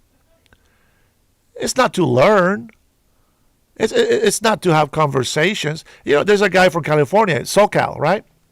The guy is a middle class. He doesn't suffer from money. He's got money, but he's not poor. I've been poor. I've been rich. I've been middle class. I've been poor.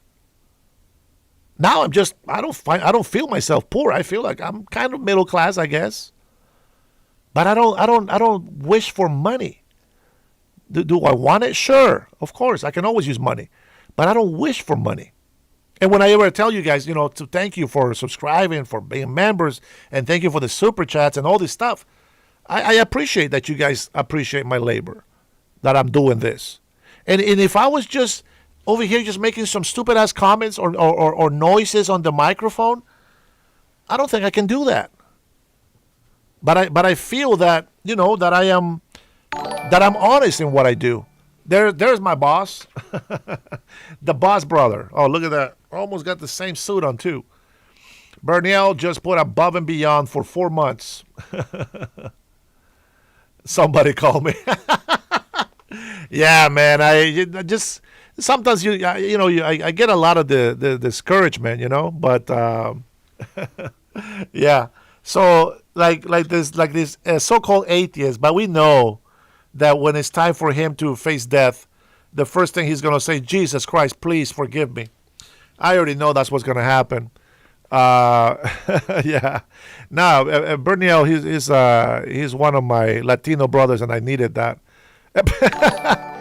And that. So for those of you who think that I'm over here begging for money, man, I got friends that love me and family to support me. So someone make a phone call to my red phone. Salud, Dennis. Thank you, brother. Appreciate you, man. You're always coming true, brother. I know that there's going to be a couple of years. Guys, that's nothing. Berniel's dropped 500s. He's dropped thousands. He's a big supporter of my channel. He doesn't come often, but he's always behind me, and I can call him anytime, and he's got my back. Not once has he ever said no. He knows that I keep my word. He knows what I'm talking about.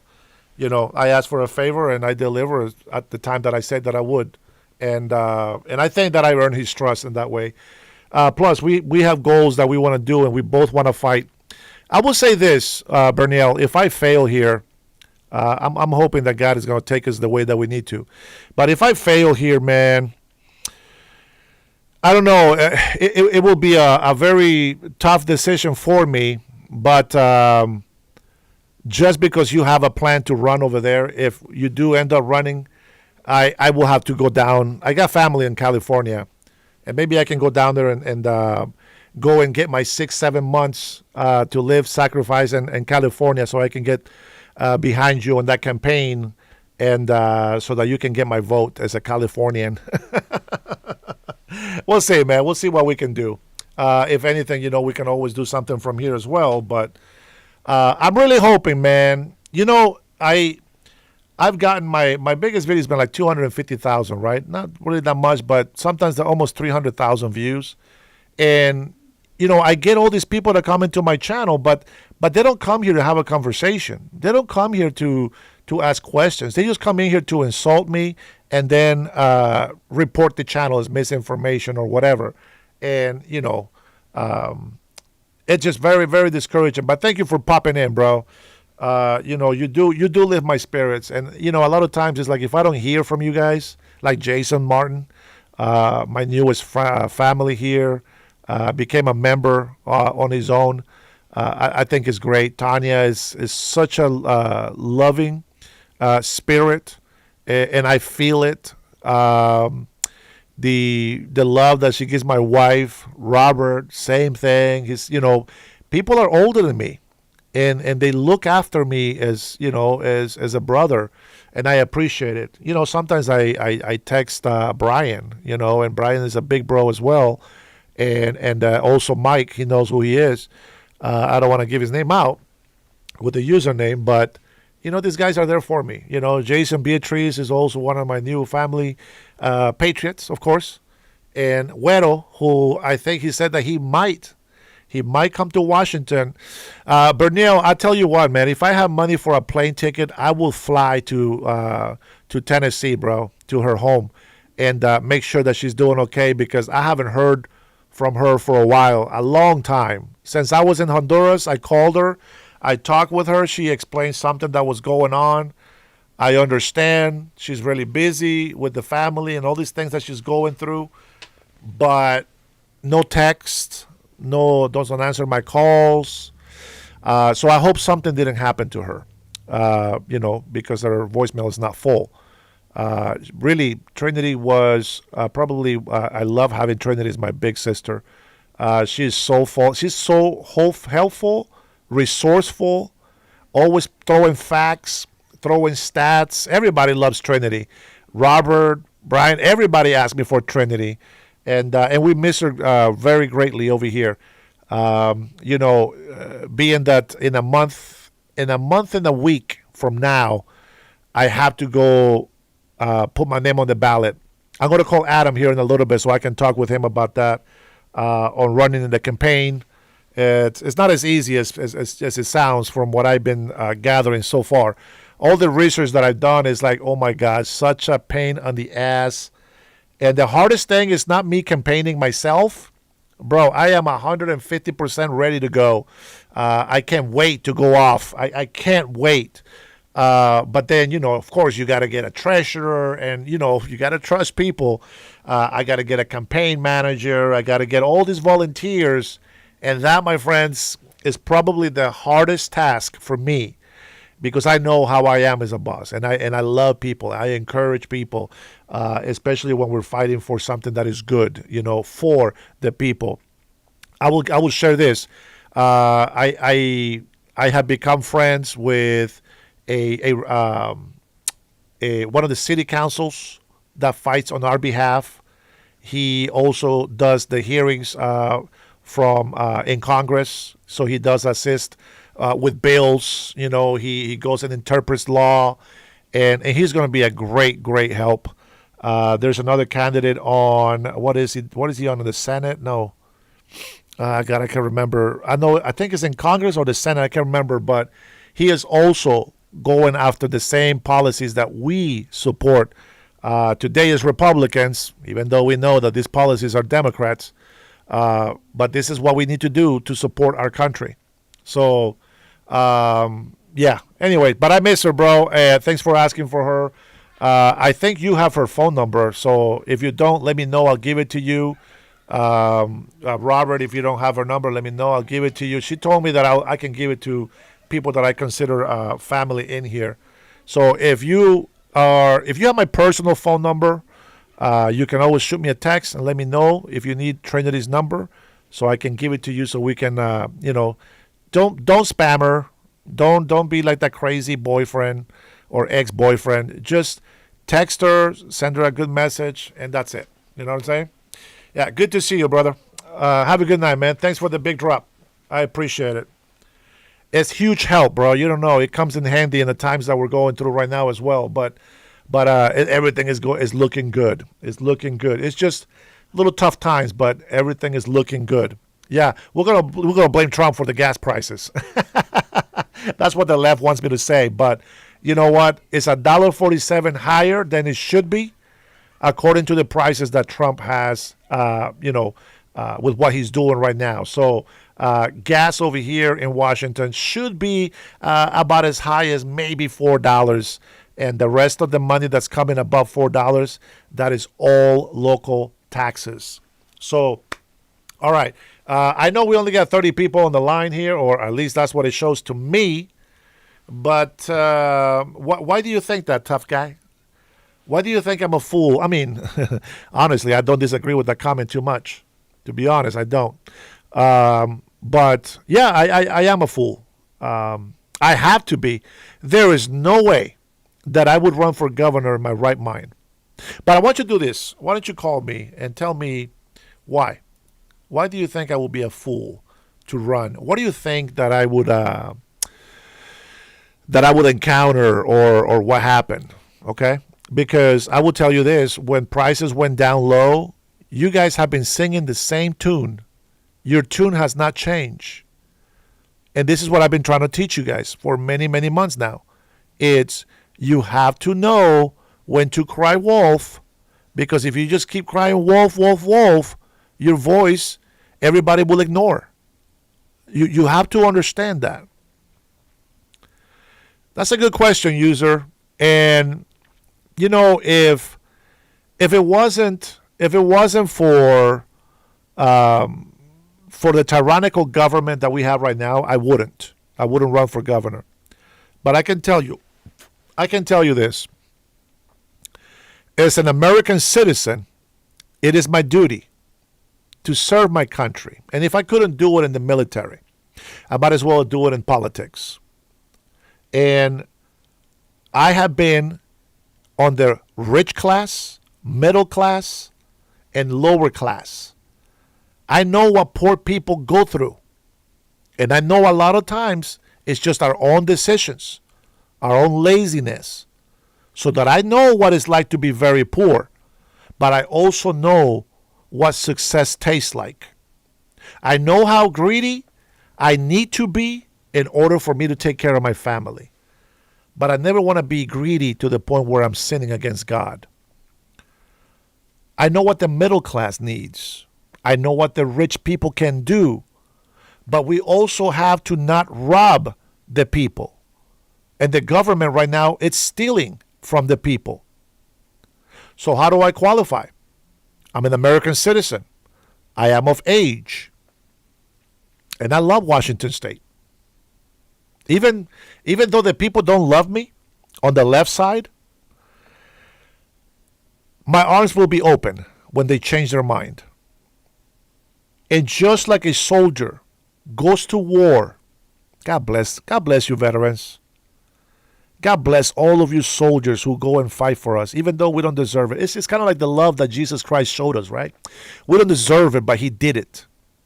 So just like the military goes to war, whether the libtards or the right-tards are out there and they're just making us all look bad as Americans, and they're stupid and they're ignorant and they're doing all the. You know what? They still go fight for us. All the soldiers, all veterans, they all go fight so that you and I can argue and be retards arguing with each other. They go and die for all of us. Even the enemies that live in our states, even the illegal immigrants, they get part of the benefit for their sacrifice. So I'm going to go to work. I'm going to apply for governor. Apply for governor. Yeah, it's a job. I'm going to apply for governor, and I'm going to fight for the people. Now, whether I'll be successful or not, that's going to be dependent on God. But I can't promise you that all these things will be done just because I say so. You need to be able to want to work with me. If you don't want to work for me, work for your family. But I will tell you this, one way or another, if God is going to help me make this state successful, libtards and rightards, everybody will benefit. And then we'll work from there. We'll see what happens. We're going to implement some things, some changes. We're going to do some cuts, lots of cuts. We're going to do some audits. We're going to see what's going on. Why are the people being taxed so much? What are we doing right? And I'll say this. I will be the first one, okay? I will be the first one to tell you. All right, guys. I know why. Here we go. You know that bridge over there? You know that highway here? You know that freeway over there? You know that building here? You know that. I will be able to tell you why we need it. You know why I have a problem? They don't want to tell us everything. How are you going to tax the rich if they leave? Tell me that.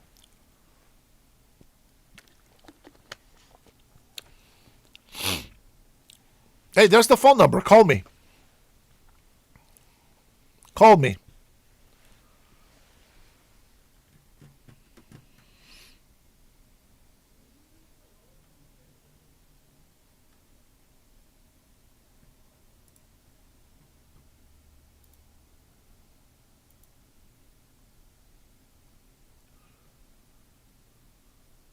There you go.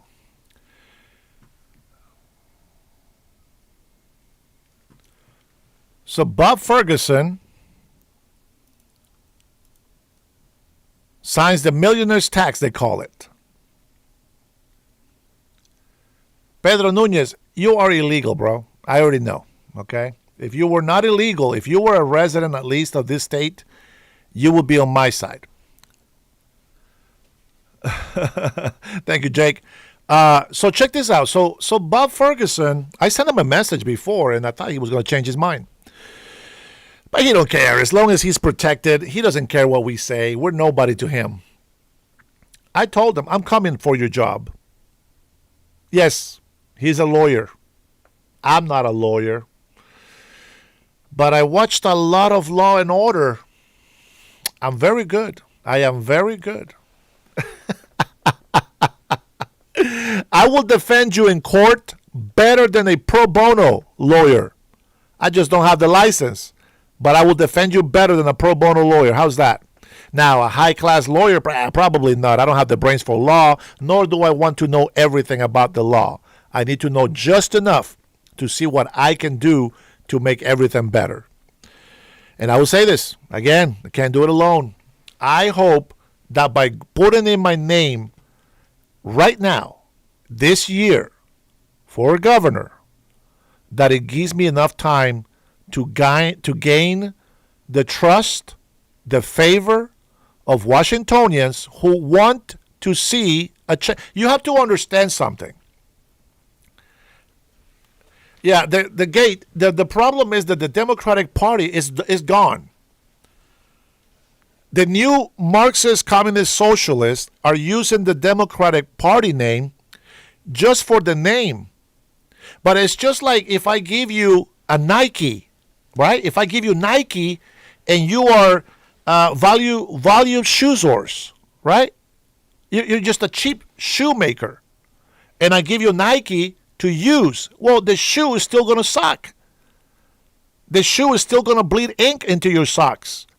The sole's going to come off. It's going to rip too fast. The quality is not going to be there. That's just what the Democratic Party is today. But I'm telling you, I am going to fight to make sure that a new Democratic Party gets nominated in. I'm going to push for terms. Nobody over the age of certain age. If you are a 67-year-old, just like a regular citizen, if you are 67 years old, you cannot be in Congress or in the Senate. They need to retire. They need to allow, yes, that's true. It is overpriced, but you know what I'm saying? It can work, okay? So I think that terms is a good thing. You know, Nayib Bukele in El Salvador, he has unlimited terms, meaning that as long as the people keep agreeing or voting for him, that he can legally run for president until he dies, until he's old and die. That's not something that I believe that we can do here, but but it could be something that we can look into. So with that being said, you asked me why I should be a good governor or what qualifies me. And I think that when I look back of how great Washington was and before this last, how many, let me see if I can tell. 1, 2, 3, at least 4, what's that? 16 years at least of Democrats that I can think of. Let me see. Let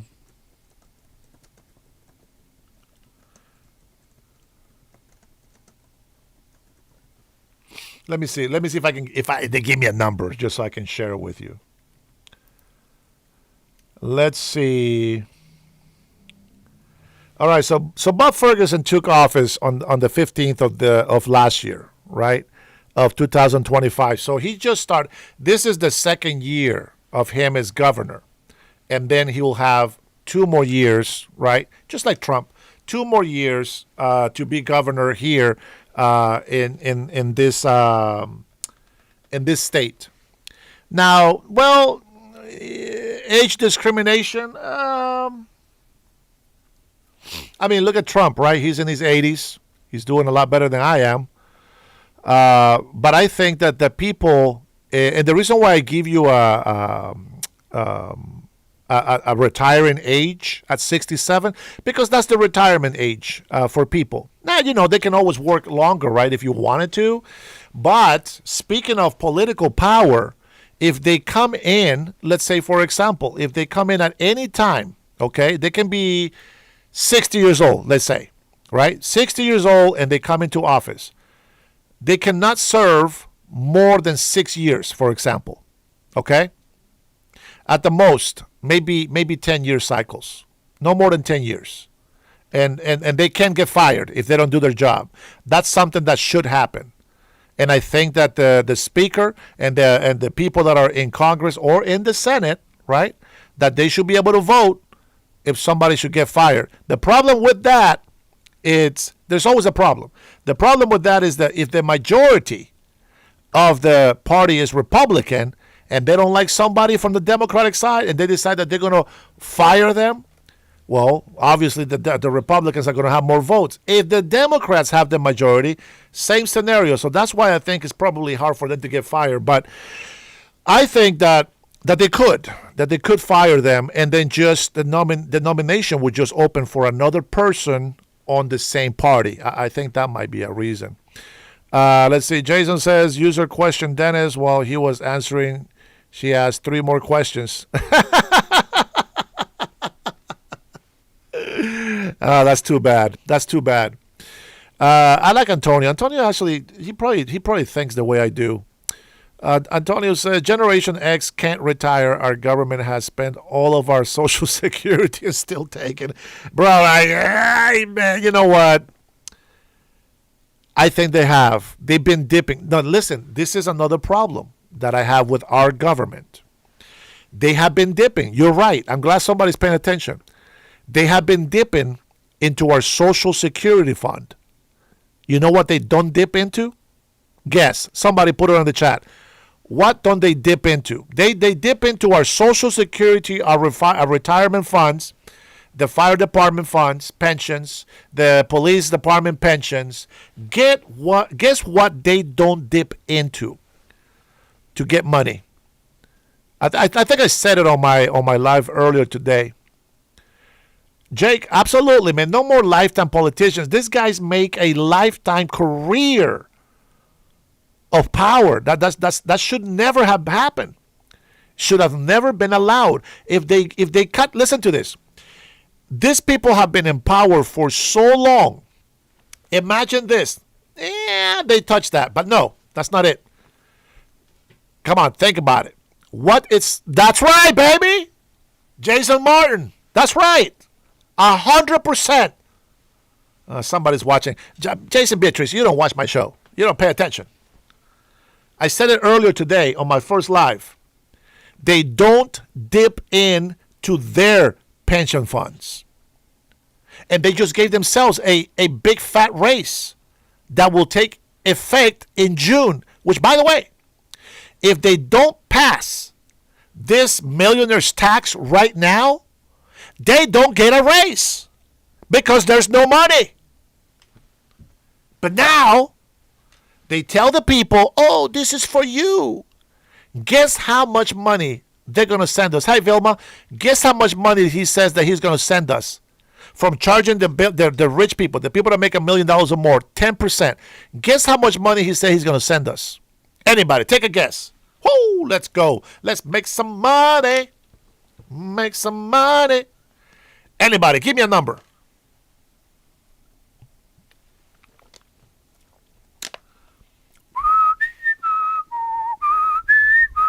Somebody, give me a number.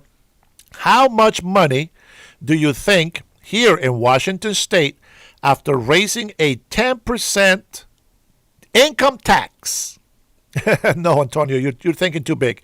10% income tax on people that make $1 million or more. Eric, yeah, I wish. Nope. How about take the word grand out of there, and you're halfway there. Not you, Jason. You're not in Washington State. So we're gonna get a $50. $50. Everybody, $50 checks. Everybody, $50 check. $50 check. No, $50. Take a zero off of that. Eric, you're too greedy. What's wrong with you? Take a zero off that 500. And no, $50. No thousands. Not 50, 100. No. Just 50. 50. 5 tens. 10 fives. Oh, man. $50. And get this. And we're going to have a few days, maybe a month or two. Guess what? No taxes on diapers. Can't make it up, folks. Cannot make it up. Now, here's what I would do. I really believe. Now, people always think that we're lying or we're making up something to get their votes. Here's the thing, Eric. That's closer to the answer. Here's the thing. When I talk about, no, there should be no taxes. That would just be really wrong. But when I talk about raising the income level to qualify for food stamps, okay? One of the things that people think is that I'm just going to go and say, oh yeah, so you get food stamps. Here you go buy some steaks. Nope. That's a luxury. You're going to go get some milk. You're going to get some eggs, cheese, noodles, spaghettis, cereals. That's it. That's it. Maybe you can buy some Rosarita frijoles from the Hispanic side at the store. Maybe some Asian noodles. You might be able to qualify for those. But hey, David. But you know what? I think meats, maybe chicken, right? Maybe chicken should be okay. But expensive foods, no. Hot foods, probably, maybe not. I don't know. We have to get a team together for that. But it has to be healthy stuff, right? It has to be healthy stuff. Man, footsteps. So imagine Vilma. So I don't want to put you in the spot, right? Let's say Vilma. I don't know anything about Vilma.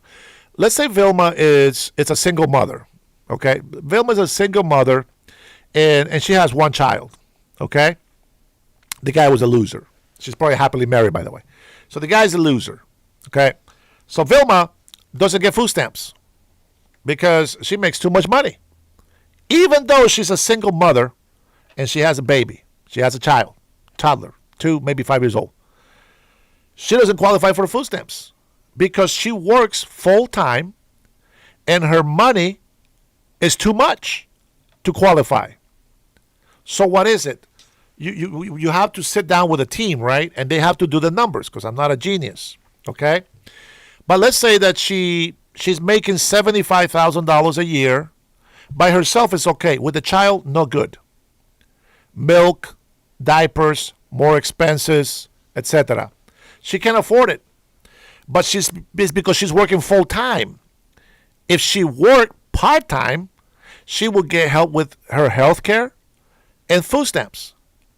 So why would I discourage her from working full-time? If she's already working full-time, that means that somebody's is able to watch her kid. Maybe he's in school, in kinder, whatever it is, but she's making it work and she's working full-time.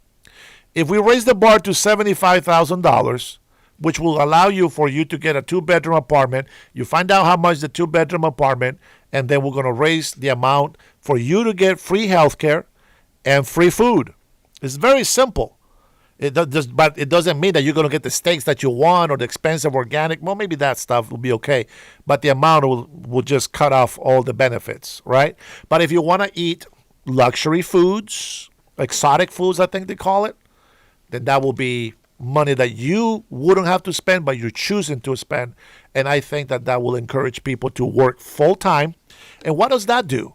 Besides giving you the services, right, for healthcare, free food, what else does that do? Anybody in the chat, encouraging somebody to work full time, what does that do to the economy? What happens when somebody goes from a part time to a full time? What happens? I don't mean to put you on the spot. You're not in my thoughts, or maybe you are. Maybe you're brighter than I am. You pay more taxes into the system, right? You pay more taxes, and that goes towards the government's budget. If you overtax businesses, what you're doing is there you go, Antonio, 100%, absolutely. But it brings more taxes, okay? And they don't depend on the government. But what happens now? Now we have a 10% income tax. I'm going to tell you this. I don't want to give up, but if the companies, we lost 100,000 jobs already. That's minus taxes, by the way. 100,000 jobs that are not going to pay taxes. 100,000 jobs. Imagine each job makes $1,000. $1,000 a month, which is not, obviously. 13%. Out of $1,000 a month, they have to pay at 13%. That's $130. Times 100,000. That's over $1 million. That's over $1 million a quarter. What? $1.3 million, I think it is. Anybody do the math for me? That in taxes that they're not going to get every month. Times 12. times 12. That's 36. That's, oh my God, that's too much numbers. That's going to be, what is it, times 12. So we add another 0. Bro, that's 10 million plus. That's millions of dollars every year. Okay, let's just say hundreds of millions of dollars every year. That's too much math. I'm just here to sell this cake. I don't want to use a calculator, okay? But you see, you get my drift. Now watch this. If we didn't push the rich people out and the businesses and corporations, those 100,000 jobs could still be here. But that's not all. Remember, the business has to pay a BO tax, an excise tax, a property tax, a gains tax, a luxury tax, payroll tax, federal tax, right? Whatever. They have to pay, oh my gosh, just eight taxes. A company. They got to give L&I. They got to match your health insurance premiums. The companies pay more. There's like 10 expenses that the company has. On top of paying electricity, water, garbage, sewer, equipment. Oh my goodness. It's just crazy. Right? Crazy. Ronald, just these guys. I don't get these guys. Why you come in here and insult me? Give me an answer. Give me something. Here's the phone number. Call me. Tell me, how can we fix our economy? Tell me, how are these taxes helping? Tell me, how are these taxes helping? I just don't understand. If you're a business owner, you know what I'm talking about. And what's crazy is that I get business owners that are okay with an extra 10% tax.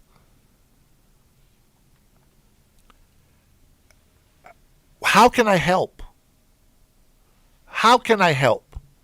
If I'm being called a weirdo, a clown, a liar, by pointing out the obvious. You see what I'm saying? Like, what do these people get besides, maybe they get paid, who knows? But what do these people gain from that? Maybe one day in the future, you might want to come in and visit the United States of America. Why would you want to come and visit a third world piece of shit country? Because that's what it's going to turn into. Don't compare us to other nations. We got more people than they do. We got 350 million people. Probably 400 million right now. We don't know the exact number because of the invasion of illegal immigrants on the last administration. But nonetheless, 354 million people, Americans. And you want to compare us to Canada? How many people does Canada have? Canada is not good. Only part of Canada I want is Alberta. That's it. Adam says, I don't think the rich and the business owners would be as pissed off about... Oh, he retracted the message before I finish. Sorry about that, guys. Let's see. Smaller countries all have free health care with less numbers of people. Yeah. Now go ask Honduras, because they do have free health care. Go ask Honduras how they're doing. Adam, how is the crime in Honduras? Oh, here we go. New comment. I don't think the rich and the business owners would be as pissed off about the extra tax if they didn't feel their money was being squandered. Exactly. I agree. I agree. 100%. 100%. You hit the nail on the head. Absolutely. But what is the other problem that we have with this government? No funding for the police. So small businesses close because of violence, theft, no security. Our youth is being taught to be rebellious, hateful. For Pete's sakes, they're doing horrible almost last place in education in the world. And they're the most funded. Education is the most funded. And how do I know they suck? They are out there on the streets protesting when they should be learning how to be better students. It is unbelievable. Unbelievable. Save California. Absolutely. If we stop squandering the money, we wouldn't be having to tax more. Well, what I think is, like, if we stop squandering the money or wasting this money, I really believe that people can get free health care. Working people. And, of course, those disabled that need it. But working people, full-time workers, could get free health care. And, I mean, it's one of those things that if you control fraud, waste, and abuse, I think that the American people can get to that level. And that same system can be duplicated to our neighbors down below. And before you know it, maybe the whole country will have free health care. Maybe we'll build another couple of hospitals here in Washington State. Maybe we build another couple of hospitals in Oregon. If the money is being used to make the country better, I agree. And Adam is there. They probably wouldn't bitch about the extra tax. But they're pissed off because they're increasing taxes because they want to waste more money. I'm telling you, bro, when you have a government paying hundreds of millions of dollars for shaving legs in prisons, laser hair removal in prisons, what the hell? Prisons! Do you understand? I am not making this up. Prisoners get laser hair removal.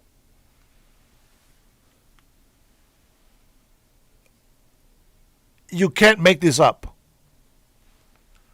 Let me try to find the video.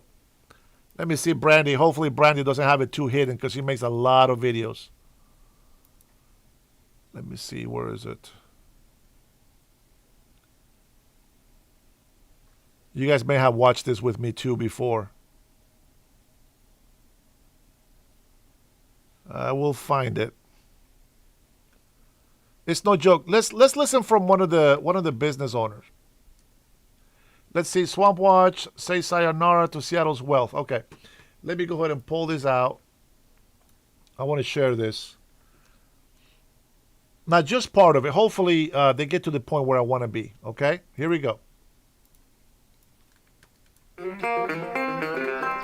This is from Brandy from Undivided. Let me remove that number because all these lip-tards, they see the number, they don't want to call.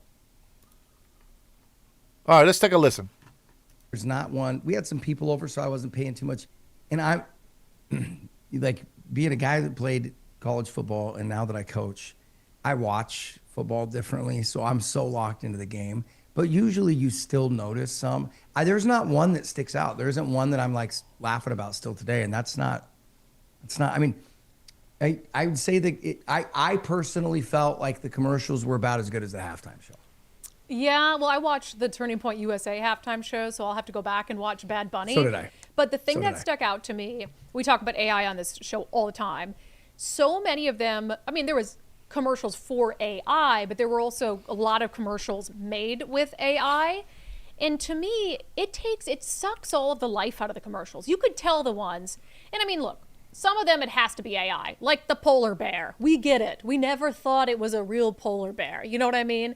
But then there's ones where it's like, you can tell it's people's faces, like celebrity faces, like made with AI to make them look younger or whatever it is. It totally ruins it for me. It just doesn't feel genuine or sincere or anything. It's not as impressive. You know what I mean? 100%. And it's not as funny because you're like, somebody just typed that into a computer. Yeah. You know?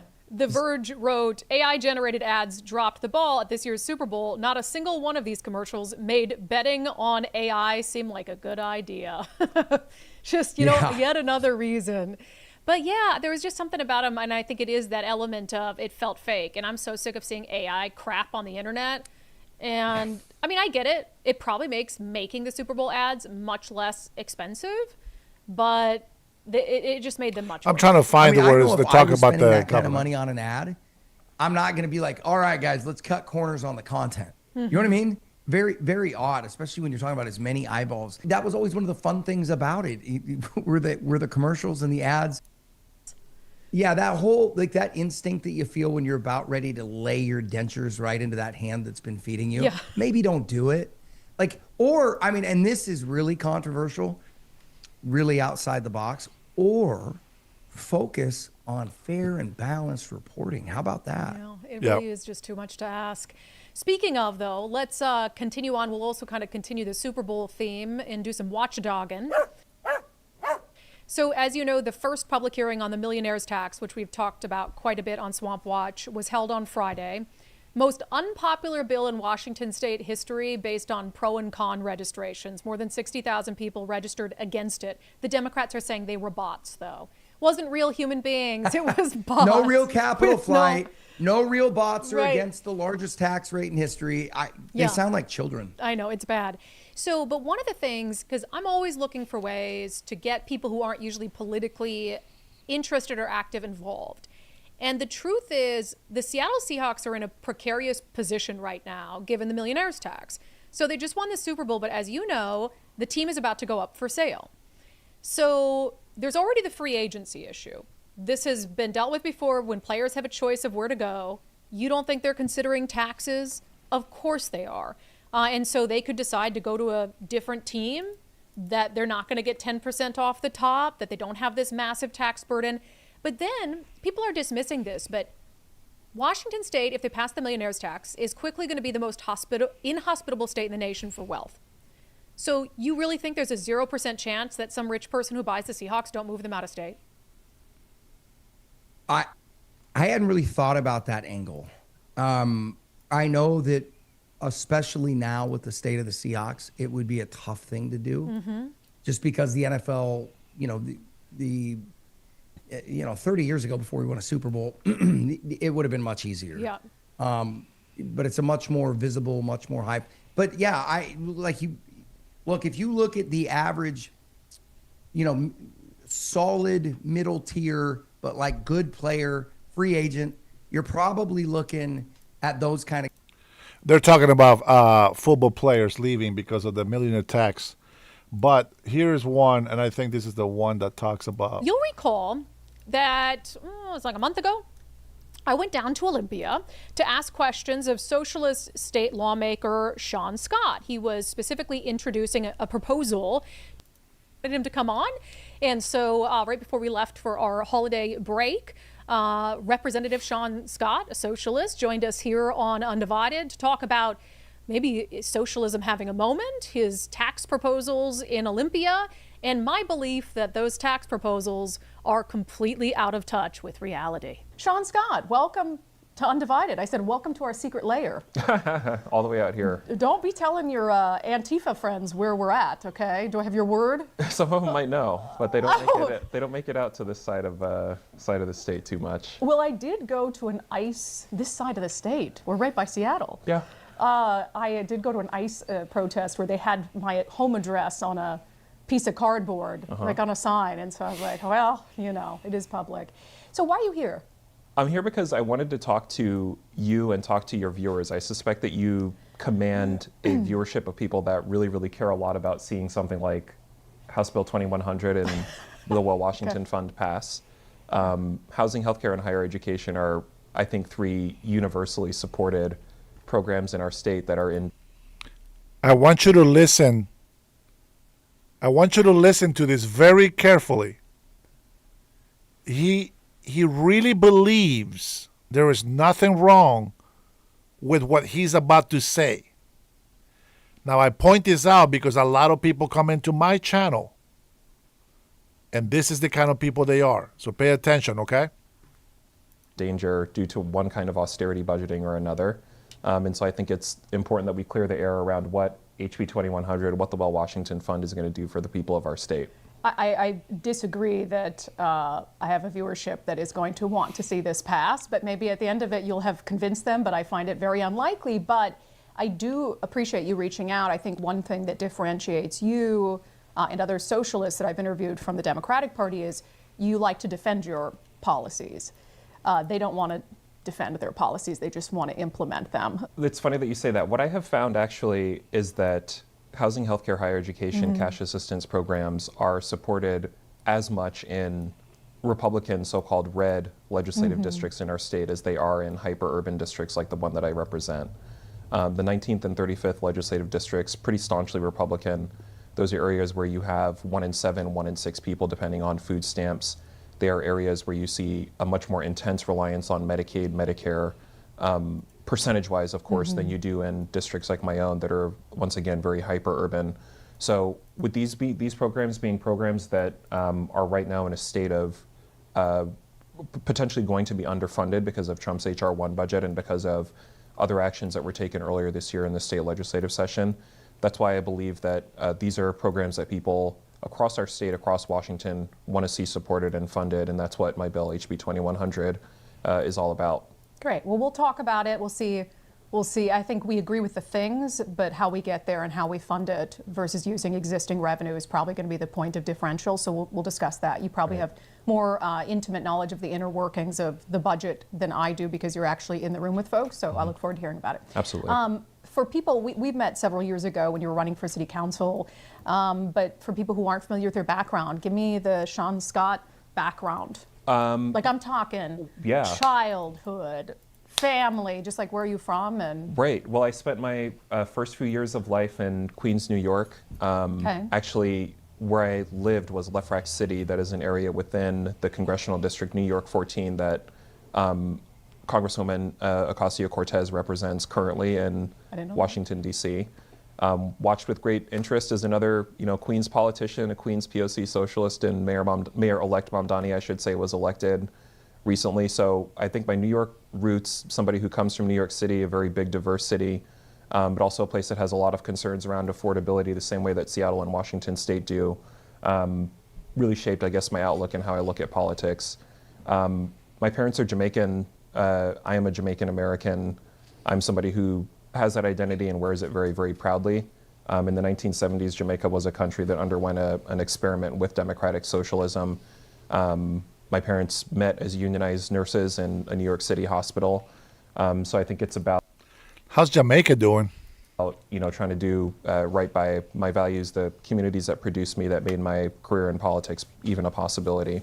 so are you a first-generation American citizen? I was born in New York City. You were born in New York City, and your parents were not? They were not. They were born in Jamaica. But have you been there to visit where your parents I have, grew yeah. up? I've been there a couple of times when I was very, very young. Whereabouts were they from in Jamaica? So my father is from a place called St. Thomas. Yeah. My mother is from St. Anne, which is actually the first place that Christopher Columbus sailed in the Western Hemisphere, was right there in St. Anne in Jamaica. Interesting. Yeah. So what's with New York City deporting its socialists to Seattle? Because now we got Katie Wilson, and she's from New York State. What brought you out to Seattle? That's really funny. So for me, it has to do with the fact that, New York and Seattle, I think, have really, really similar political concerns right now. So people talk about, I've heard that before about what's with kind of the influence that New York seems to have on Seattle and Washington state politics.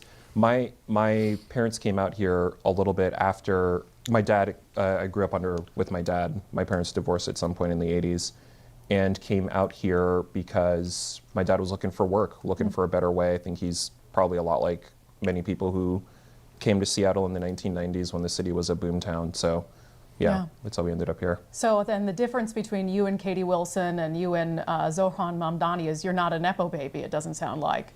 You grow up rich? No, I grew up pretty poor. Okay. Yeah, and I think a lot of people who have experiences growing up with poverty will tell you this, that they didn't know that they were poor until they saw other people who were not. And it was like, oh, I guess that must be what we are. But, I grew up in a household where there was always a lot of dignity and a lot of pride.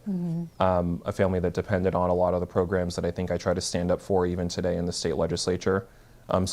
So he grew up in welfare. That's what he's saying.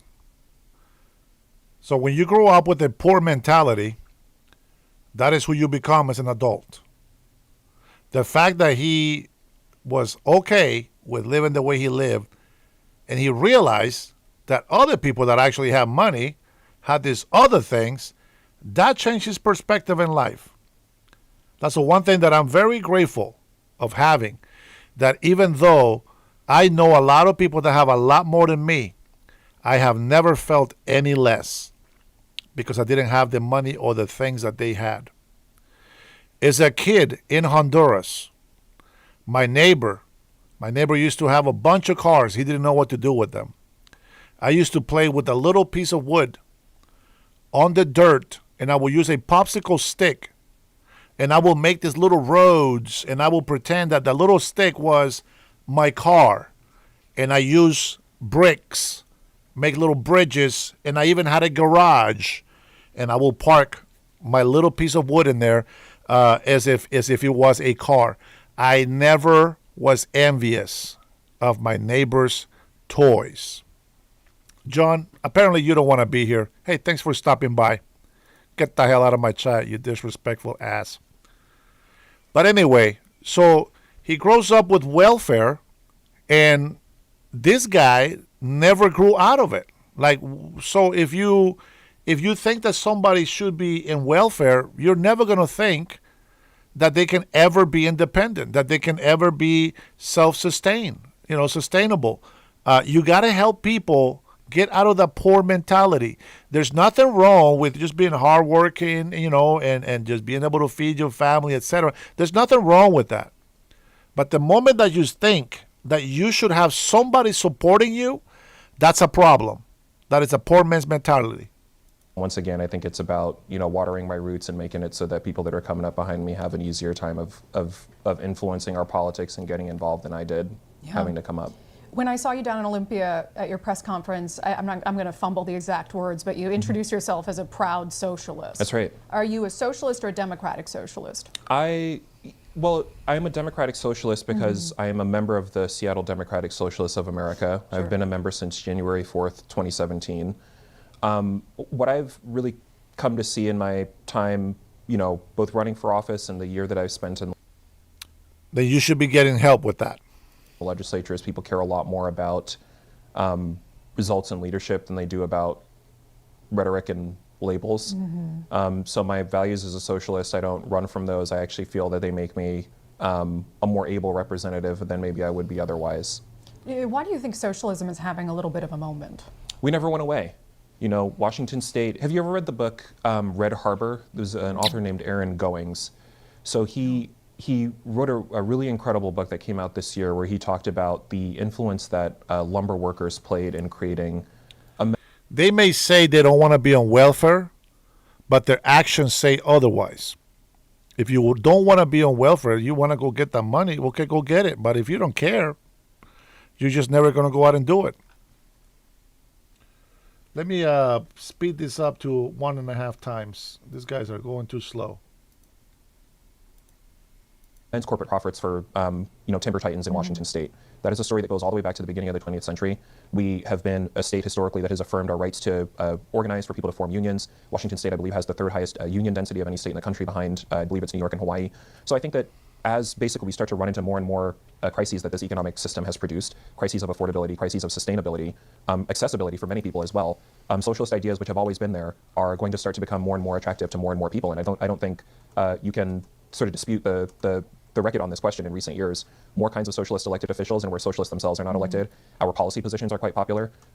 There were more people that cast a ballot to retain our state's capital gains tax to fund early learning and childcare than voted for Governor Ferguson. If Tax the Rich were magically to become like an embodied political candidate, right? That candidate would have received more votes, would be more popular, and was actually supported within a lot of red legislative districts, GOP legislative districts, that also voted for Dave Reichert. So for me, it's about the ideas, not the individual. And that's what my bill, House Bill 2100, is about. It's about supporting programs that we know people across our state depend on: Medicaid, higher education, housing services, healthcare. Yeah, and I think I'll disagree, and we can discuss it. I want people to understand who you are, because I think it's a good opportunity. And when I know I deeply disagree with someone, and I deeply disagree with so many of the policy positions that you hold, to me, I always find it productive to try to understand what got them to that place in their life. Like, what is their background and what is influencing their perspective of the world. And so I think I always find that helpful. So I think my viewers will find it helpful as well. On the socialism front, I see a lot. So he is a socialist because he's raised a socialist. He was raised on food stamps, on welfare. This is the mentality that he has. And this is the people that they vote into office. So what do you think that he's going to do with that experience? Well, he's going to give you exactly what he has been raised to do. And that is a big problem. How's Jamaica doing right now? Same thing. Honduras has started doing really bad because of socialism. Honduras, the value of a Honduras coin was a lot better under capitalism. But the longer Honduras stayed on socialism, the worse the crime got. The less our coin was valued. We got the value so bad. That's why Honduras is where it is right now. You know, we used to be 75 cents to $1.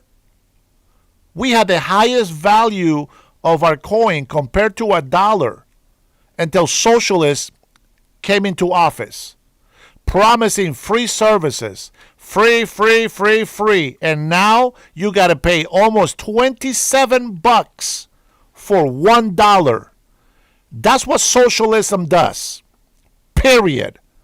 So for the guy that came in here, the jackass, John Kroger, the one that I just kicked out, asking me, how's Honduras? Retard. He thinks that I don't know. Of course I know the problems that has happened in Honduras. It's a lot better today, but it's not out of the shade, the shadows yet. Still got a lot of work to do. Room, daylight between the policies that you're talking about and the policies of the Democratic Party in Washington State. Mm-hmm. I think a lot of the progressives in Olympia are actually socialists. I mean, do you see, when you talk about things, everything you just, and you're like, he laughs about being socialist. That's a terrible thing. When you talk about, like, unions isn't a socialist idea per se. I mean, progressives are very, and liberal Democrats are very supportive of unions. When I see a lot of the policies they've passed, rent control, pay for striking workers, reparations, the community reinvestment program, to me, those are socialist policies. Do you disagree? I would say that those fall pretty much in the line of what I would consider social democratic policies, and I supported just about every program that you mentioned right there. Is there one you didn't? You said community reinvestment. You weren't in the legislature, but the idea of it, the community reinvestment program, covenant home ownership program, pay for striking workers. Right, absolutely. And I had worked with my predecessor, Speaker Emeritus Frank Chop, on actually helping to get the covenant home ownership project passed before I got to the legislature officially as a state representative. I had worked as a lobbyist for many years, so I was around for a lot of those conversations. Okay. I would say that many of the policies that you mentioned, though they are redistributive in nature, they, to me, strike me a little bit more as kind of social democratic policies. A socialist, I think, is somebody who believes in collective ownership of many of the institutions that our people depend on. Yes, unions, because democratizing workplace decisions is something that tends to be good for not only workers, but actually tends to be pretty good for business as well, as it turns out. Somebody who believes in publicly owned utilities.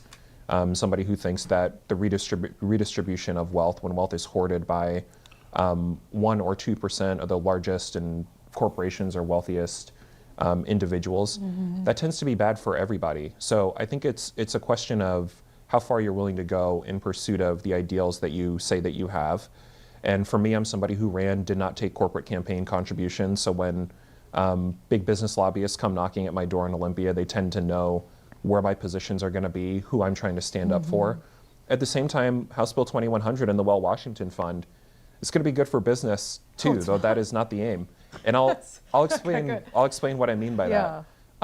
The Washington State DSHS has indicated that for every $1 of food stamp support that is allocated to Washington State, $1.50 in economic activity is generated. Many of the largest corporations in our state actually supported the workforce education account in 2019 because they understood one thing that was good for business is to have a well-educated workforce. I don't think that people starving and dying early is going to be good for business, so that's why the Well Washington Fund support of Medicaid is something that's going to be something that I think is good for the overall business climate and for working people. And having a roof over your head and the housing services that my bill is going to fund as well, I think is going to be something that will contribute to the economic health of our state by watering the economy at the grassroots, and that is with working and everyday people in our state. Yeah. Wow, there's a lot there for me to unpack. So he's talking like like the governor from Minnesota bragging about the economy and the job creations and how everybody has this and that, and Minnesota is doing so great when he's talking about the Somalis being 80% of them in welfare. They're talking about government dollars that, the taxpayers that goes to the states, for their budget, and they use that in fraud and they saying it. Oh my gosh, these people think we're stupid, but that's what they do. They tell you that this money is going to go in, and into what they say, and it's not. It's a lie. But this guy is the dumbest guy I ever met. Just listen to what he's going to say here. The fundamental flaw in your line of thought there is the idea that in a state with a $78 billion budget, we can't already afford to make sure that people don't starve and die. Yeah, isn't that communism? That's absurd. Actually, no, that's socialism. That's really what, when I was in Olympia questioning you, I was trying to articulate. We have this massively ballooning budget, even after accounting for inflation. And the idea that when you have a budget that... If it's from the government, yeah, that is communism. And I mean, there's a small little thin line between socialism and communism. Communism just makes it bad for the people and good for the government. Socialism makes it good, supposedly, for the people, but it just makes people not want to go to work. I know way too many people that should be working, they just don't want to work. Yeah, people don't think this is work, but this is work for me, And if I stop making any money at all from here, then I can go get a job, and then I'm good with it. I already know what to do with my life. But there's things that happen in life that direct you to go in a certain way, and I really hope that I don't give up on this fight, because I really want to be able to say, you know what, I tried. I don't want to be a person that says never try, never fail. No, I want to say I tried. Because if I never tried, I will just wonder for the rest of my years, oh my gosh, what if I would have done that? So I think that I have to tackle this. And I have experience on everything that these people are talking about. It's increased 170% since 1991, even when you account for population growth and inflation, that we still as a state can't afford to make sure people don't starve and die. That to me is indicative of a spending problem, of a priority problem, and not of a revenue issue. How can we not, with $78 billion, make sure people don't starve and die? Well, it's interesting that you say that. So I look at, and once again, the legislation that has really been kind of the center of a lot of conversations that I've been having about Washington state spending priorities is designed to reinforce particular silos of public sector spending that people depend a lot on that might go away because of both federal and state level austerity budgeting. We stand to lose 50 billion, B as in Bill Gates, dollars worth of Medicaid spending over the next decade. That is going to hit rural hospitals. That's going to hit the University of Washington's hospital safety net program. Why are we going to lose $50 billion in Medicaid spending? Well, because there's going to be a dramatic rollback in federal Medicaid spending as a result of H.R. 1 and as a result of certain reductions in Medicaid spending that were made earlier this year. But why would we under H.R. 1 be losing Medicaid funding? We would be losing Medicaid funding because that is what H.R. 1 dictates for American states. And what is it dictating? I want to make sure we understand. It's not a quiz. The restrictions put in under H.R. 1 have to do with proving that... So for the libtards that come in here just to troll, are you listening to what they're talking about? Are you paying attention to what they're talking about, or are you just here talking shit out of your ass? I really want to know. Because if you're just talking shit out of your ass, I can get rid of you or you can just leave. Listen to what they're talking about, and they make a comment. Don't be a jackass. Good night, Cutting Edge. Have a good night, brother. You're eligible for the benefits that the federal government gives out.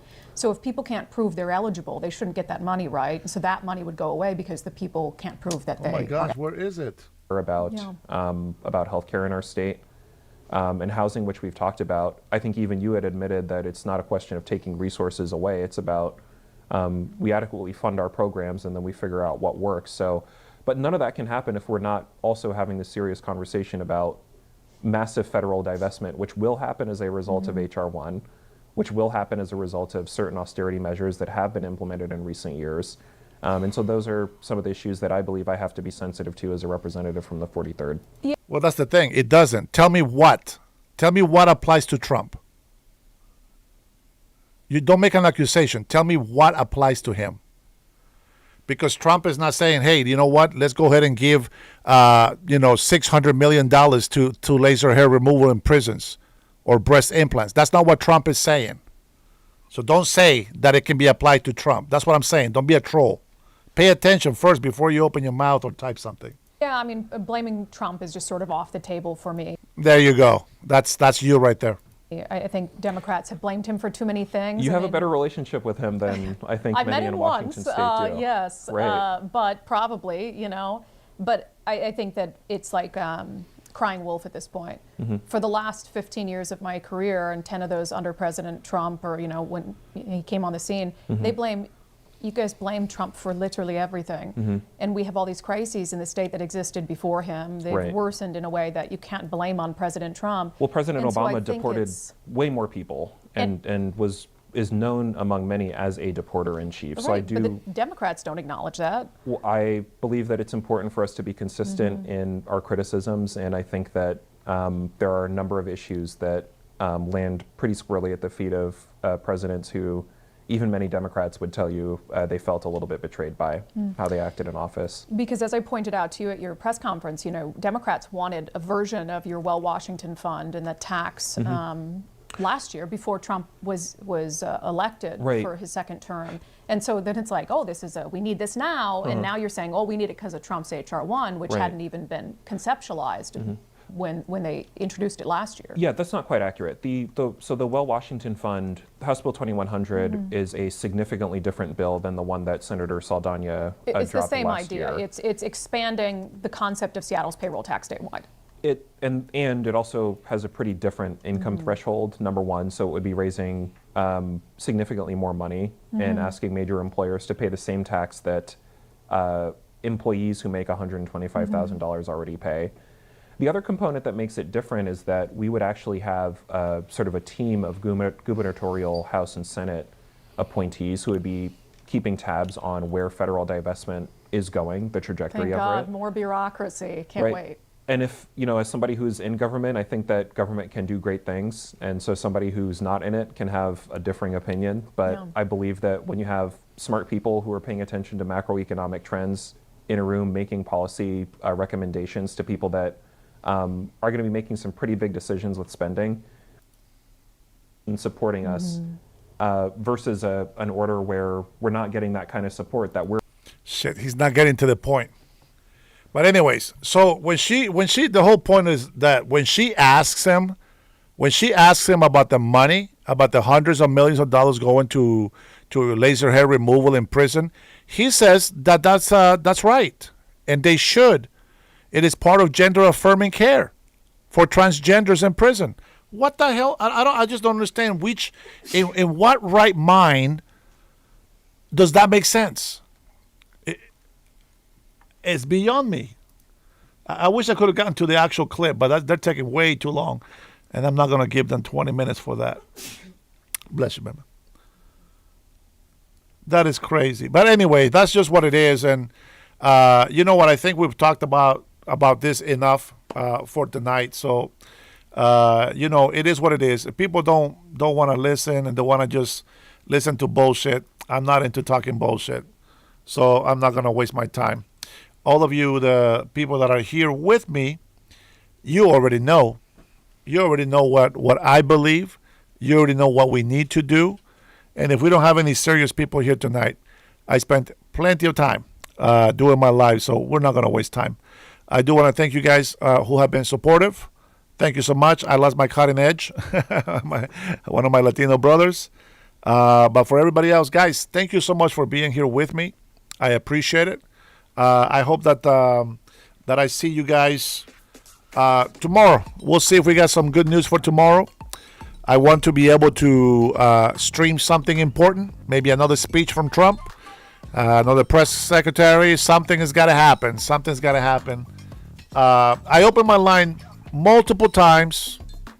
I know who's serious about having a conversation. And I know when trolls just come in here and they just don't have the balls to call. You guys already know. All the members, I let you listen to the voicemail that they left me. And well, I thought it was funny, but that is the mind of the leftists. I don't know. These people need to come to the light. I want to thank you guys. Thank you, Janice, for being here. Tanya, love you, sis. You guys take care. Antonio, thanks for being here with me, brother. I appreciate you. Bueno, we'll see you all the next one. Adam, Samuel. Adam, I'm about to give you a call, okay? Just a 5-minute call and we'll be good. All right, y'all have a good night. Brian, man, everybody else.